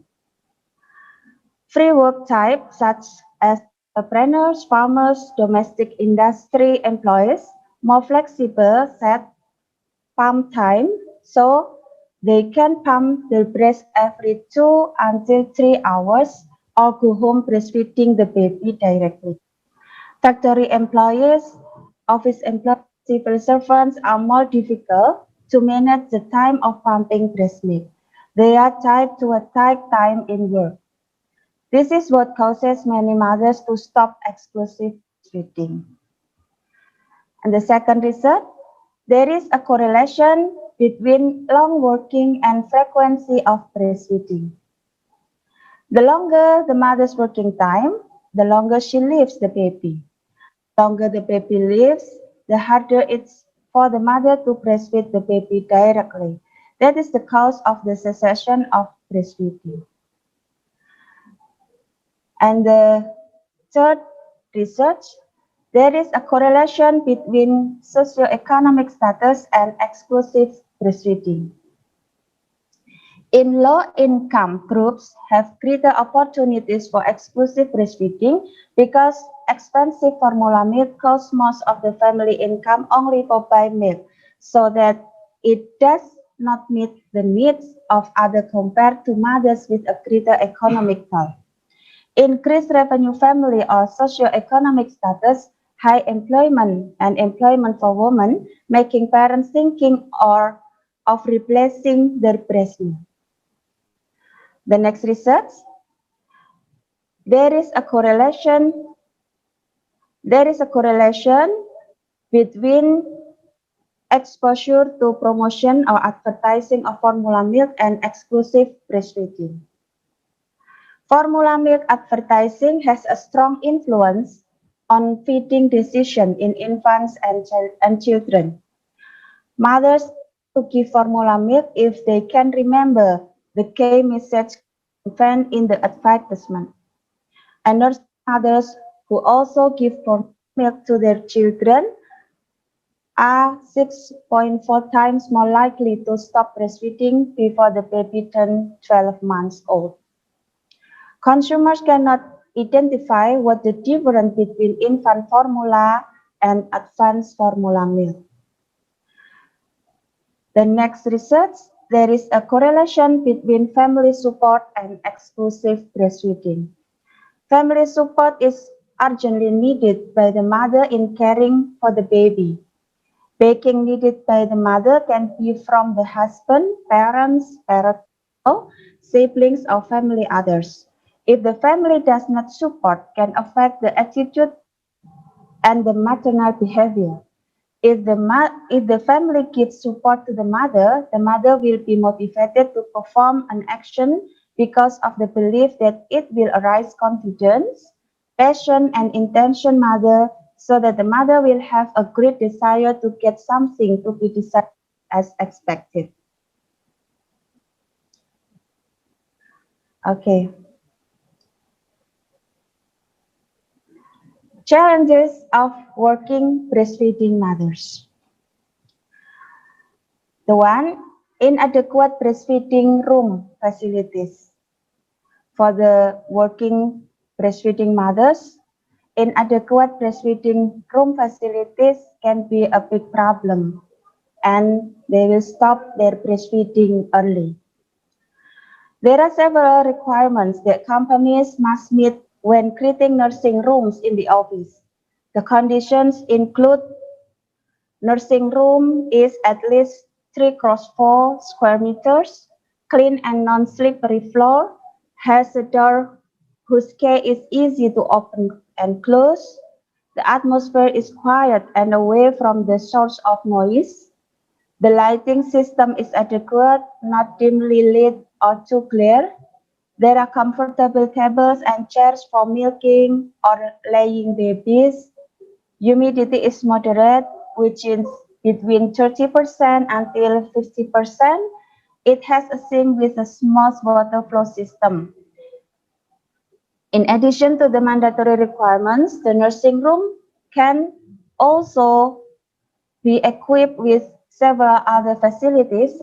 Air conditioning maybe, such as a fan or an AC, refrigerator for temporary storage of breast milk to store the express milk, wipes or wipes clean, small pillows for babies, cold and hot water dispenser, pump tools.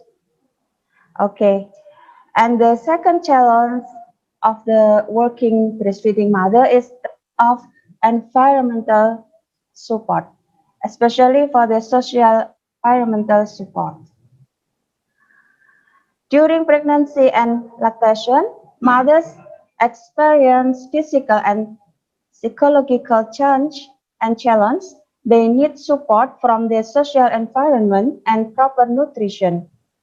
Social environmental support, such as husbands, parents-in-law, the lack of psychosocial and emotional adjustment during such important phases of life, has the potential to pose a risk to the mother's health and the baby's lack of chance of getting exclusive breast milk.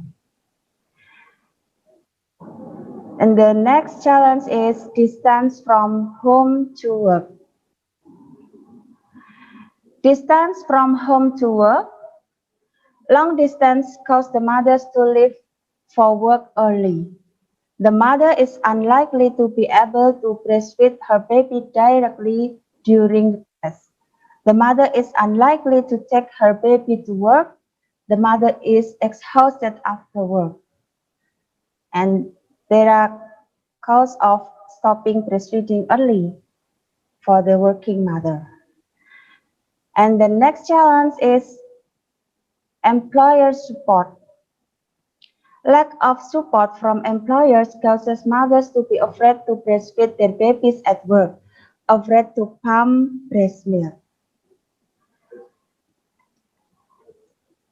And the end of the challenge, lack of time and opportunity to express breast milk. Working hours are very tight. The absence of a substitute makes it difficult to mothers to pump their breast. Okay. There are many legal protection of breastfeeding working mothers. The first is from International Labour Organization Convention in 2000 about maternity protection. Article 10 of the ILO Convention. Women should be given the right of daily rest or reduction of daily working hours to breastfeed their child. How long breastfeeding breaks or reductions in daily working hours will be given, the amount of time in a day, the length of each break, and the ways of reducing daily working hours are regulated based on national law and habits. These breaks and reductions in daily working hours should be counted as working hours and paid. The next slide, okay. Law number 39 on 1999 about human rights. Women are entitled to special protection in the implementation of their work or profession related to menstruation, pregnancy, childbirth, and the provision of opportunities to breastfeeding their baby. Law number 13 on 2003 about employment. During working time, working mothers should be given the opportunity to breastfeeding their baby. Law number 13 on 2003 Article HT2 Paragraph 1. Female workers are entitled to a break for 1.5 or 1.5 months before the time of birth and 1.5 months after giving birth, according to the calculations of the obstetrician or midwife. Okay. And the next law, number 36 on 2009 about health.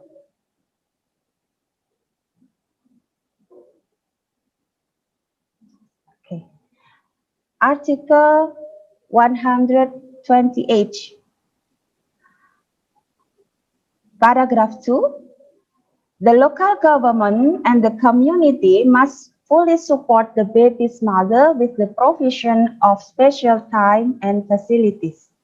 The government has a responsibility to make policies so that working mothers can continue to breastfeed their babies. The next slide, please. Okay, based on law number 36 on 2009 about health,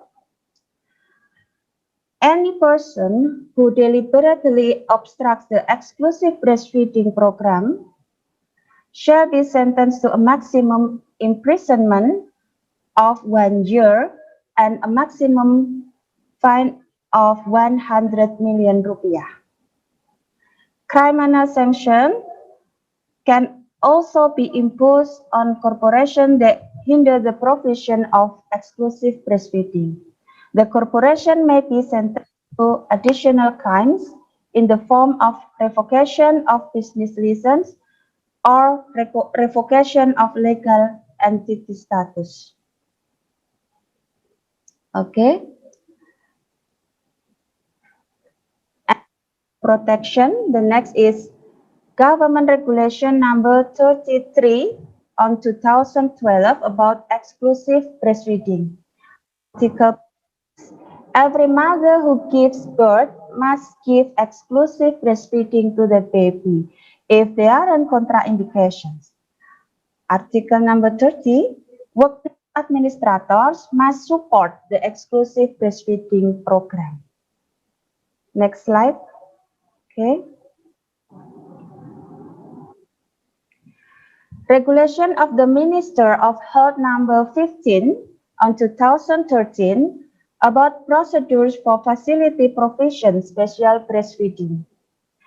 The support first profit special facilities for breastfeeding and profit opportunities or time to give exclusive breastfeeding, and then create internal rules that support success of exclusive breastfeeding programs and providing trained breastfeeding experts. Okay. This slide about success of breastfeeding for working mothers. And the first support from husband. Harmonious relationship with the wife during lactation is able to increase the work of the hormone oxytocin that determines the expenditure of breast milk. The hormone oxytocin affects muscle contraction in the breast milk ducts so that the breast is able to secrete breast milk. Husband can also help create a calm and safe atmosphere for the wife, give a message to the wife with affection, or help take care of the baby. And then the family support. Social support from other environments around the mother also has a big role to play in the success of breastfeeding. In addition to husbands, families such as the baby grandmother and grandfather also have a very close influence on the success of breastfeeding. The support form, when being supportive, not doubting the mother's ability to breastfeed or questioning whether her breast milk is sufficient. Always give positive affirmations and praise to increase the mother's confidence. Helps breastfeed when the mother needs time to rest or me time to restore energy from breastfeeding fatigue and take care of the baby. Accompanying to the mother to get breastfeeding information, for example, when consulting with a lactation counselor. Help prepare the needs of the mother, such as drinking water intake so as not to dehydrate, nutritious food, to breast pumping equipment when the mother will travel or return to work. And the health profession support. There are steps to successful breastfeeding from the health professional support. Healthcare facilities have a policy on the application of 10 steps to the success of breastfeeding and prohibit the promotion of the breastfeeding. Healthcare facilities conduct training for staff themselves or other, prepare pregnant women to know the benefits of breast milk and the steps of successful breastfeeding. Provide counseling if the mother has an HIV, AIDS, positive infection, making contact and early breastfeeding of newborn, helping the mother perform the correct breastfeeding technique, the position of the lying of the baby's body, and the attachment of the baby's mouth to the breast. And then only give breast milk without prelactal drink since the baby was born. Only breast milk. carrying out the treatment of mother and baby, carrying out breastfeeding as often and as much as the baby wants. Don't give pacifiers. Follow up on mother, baby after returning home from healthcare. And then the enterprise or workplace support. Company support in the form of providing facilities for breastfeeding, providing opportunities for breastfeeding, giving maternity leave, providing information about breastfeeding from professional health workers. Environmental support our community. Community support for breastfeeding mothers can be in the form of the breastfeeding support communities such as AIMI in Indonesia, Komunitas Peduli ASI KPA, Asosiasi Ibu Menyusui Indonesia AIMI, Ide Ayah ASI, Kelompok Tambah ASI, Tambah Cinta, and Mid Career Services. The form of support, there are three support. The first is emotional support, and the second instrumental support, the third informational support. Okay, next slide. Emotional support consists of two, verbal and non-verbal. Verbal, we can listen, empathy, provides tranquility, and entertaining. Non-verbal, always accompany, willing to help with homework, and provide massage to reduce stress for the mother. Next slide.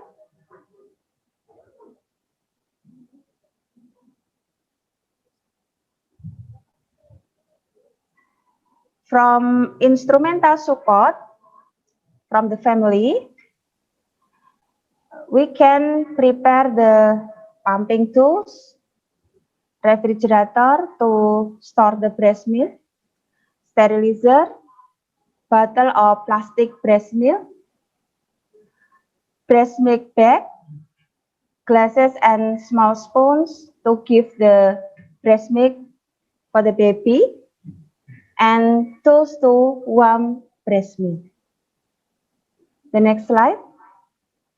Instrumental support from the company, from the workplace, by supporting equipment like chairs, tables, dispensers, trash cans, also storage equipment like refrigerator, ice gel, cooler bag, sterilizer. Also prepare the nursing room with minimum size 3x4 meter square. Lockable doors have sufficient ventilation, clean, quiet, bright, available clean and running water or flow water. And the form of informational support given by health profession like doctor, midwife, nurse, and use the media, interactive media like pamphlet, poster, social media. It can be used. The next slide.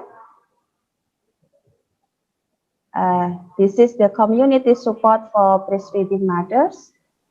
Okay, next slide.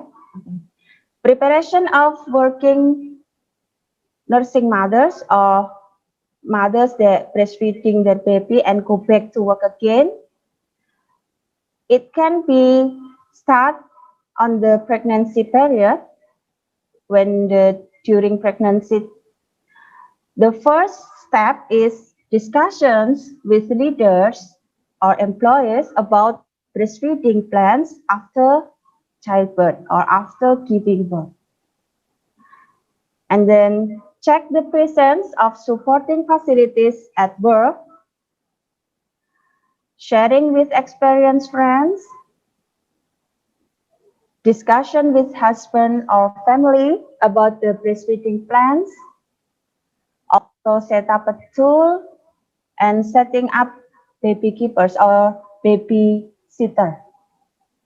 Okay, next slide. Breastfeeding flow for working mothers. In Indonesia, maternity leave period is 1 until 3 months, 1.5 months before giving birth and 1.5 months after giving birth.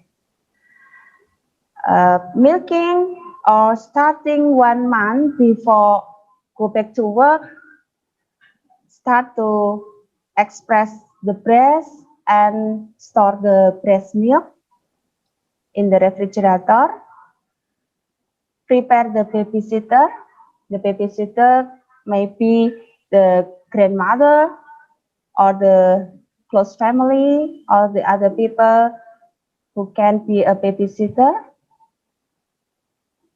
And then prepare the baby with new habits in breastfeeding. Before the mother go back to work, the baby is fed directly from the mother breast. When mother go back to work, they can give the breast milk directly and use the express milk.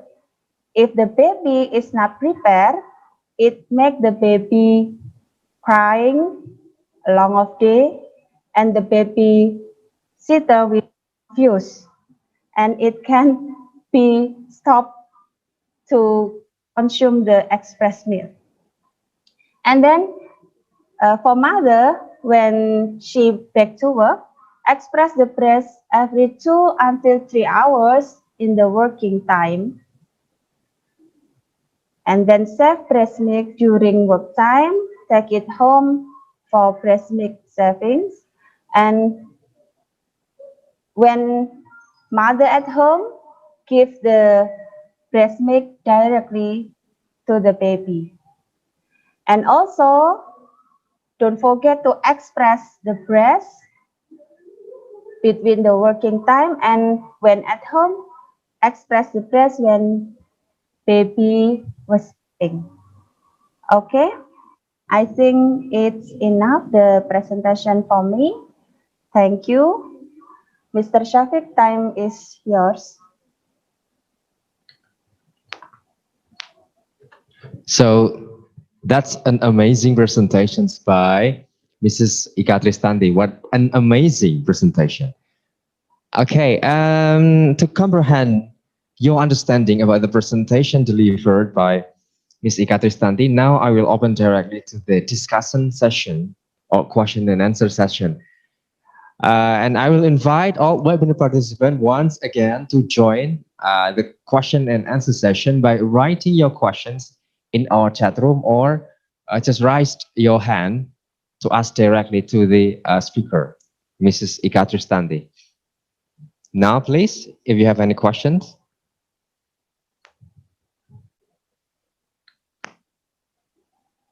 Is there any question?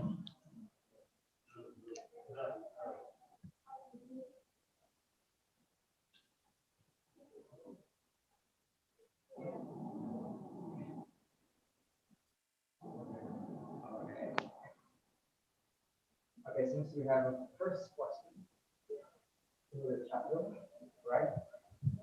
First question is coming from Mrs. Nur Aziza, addressed to speaker Mrs. Ika. The question is, for working mother, when mother works, the baby drink breast milk by using bottle. So one of the problems is the baby don't want to drink or suck the personal from the mother. Is there any solutions for that condition? So that's the question. This is Ika.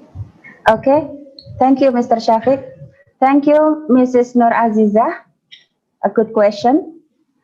For the working mother, maybe the early difficult to start to give the express milk to their baby.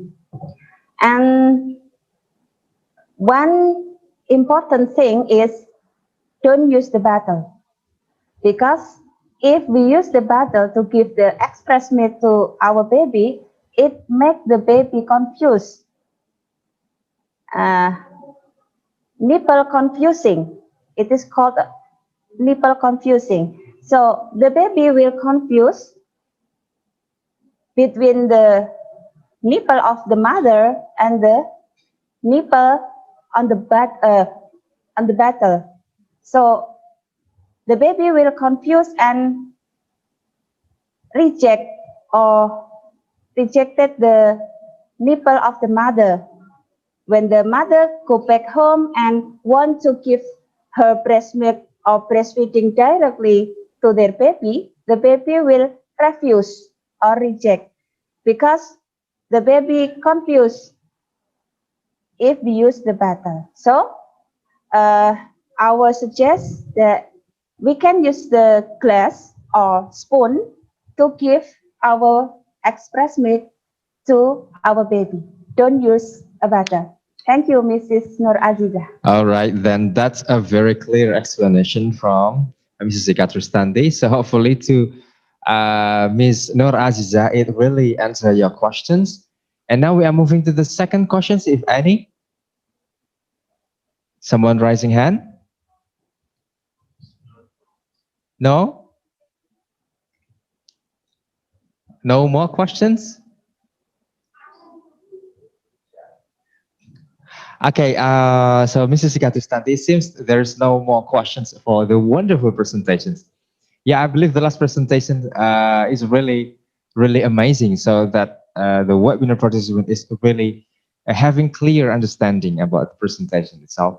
And unfortunately, so I must close this session because we have run out of the time. And thank you once again to Mrs. Ikatrustandi for the amazing presentations. Before I close this session, now please would you give a closing statement, Mom? Okay, thank you, Mr. Shafiq. As a working mothers are not an obstacle to breastfeeding. Go back to work is not a reason we stop our breastfeeding to our baby. Breastfeeding can help mothers and babies form strong bonds of love.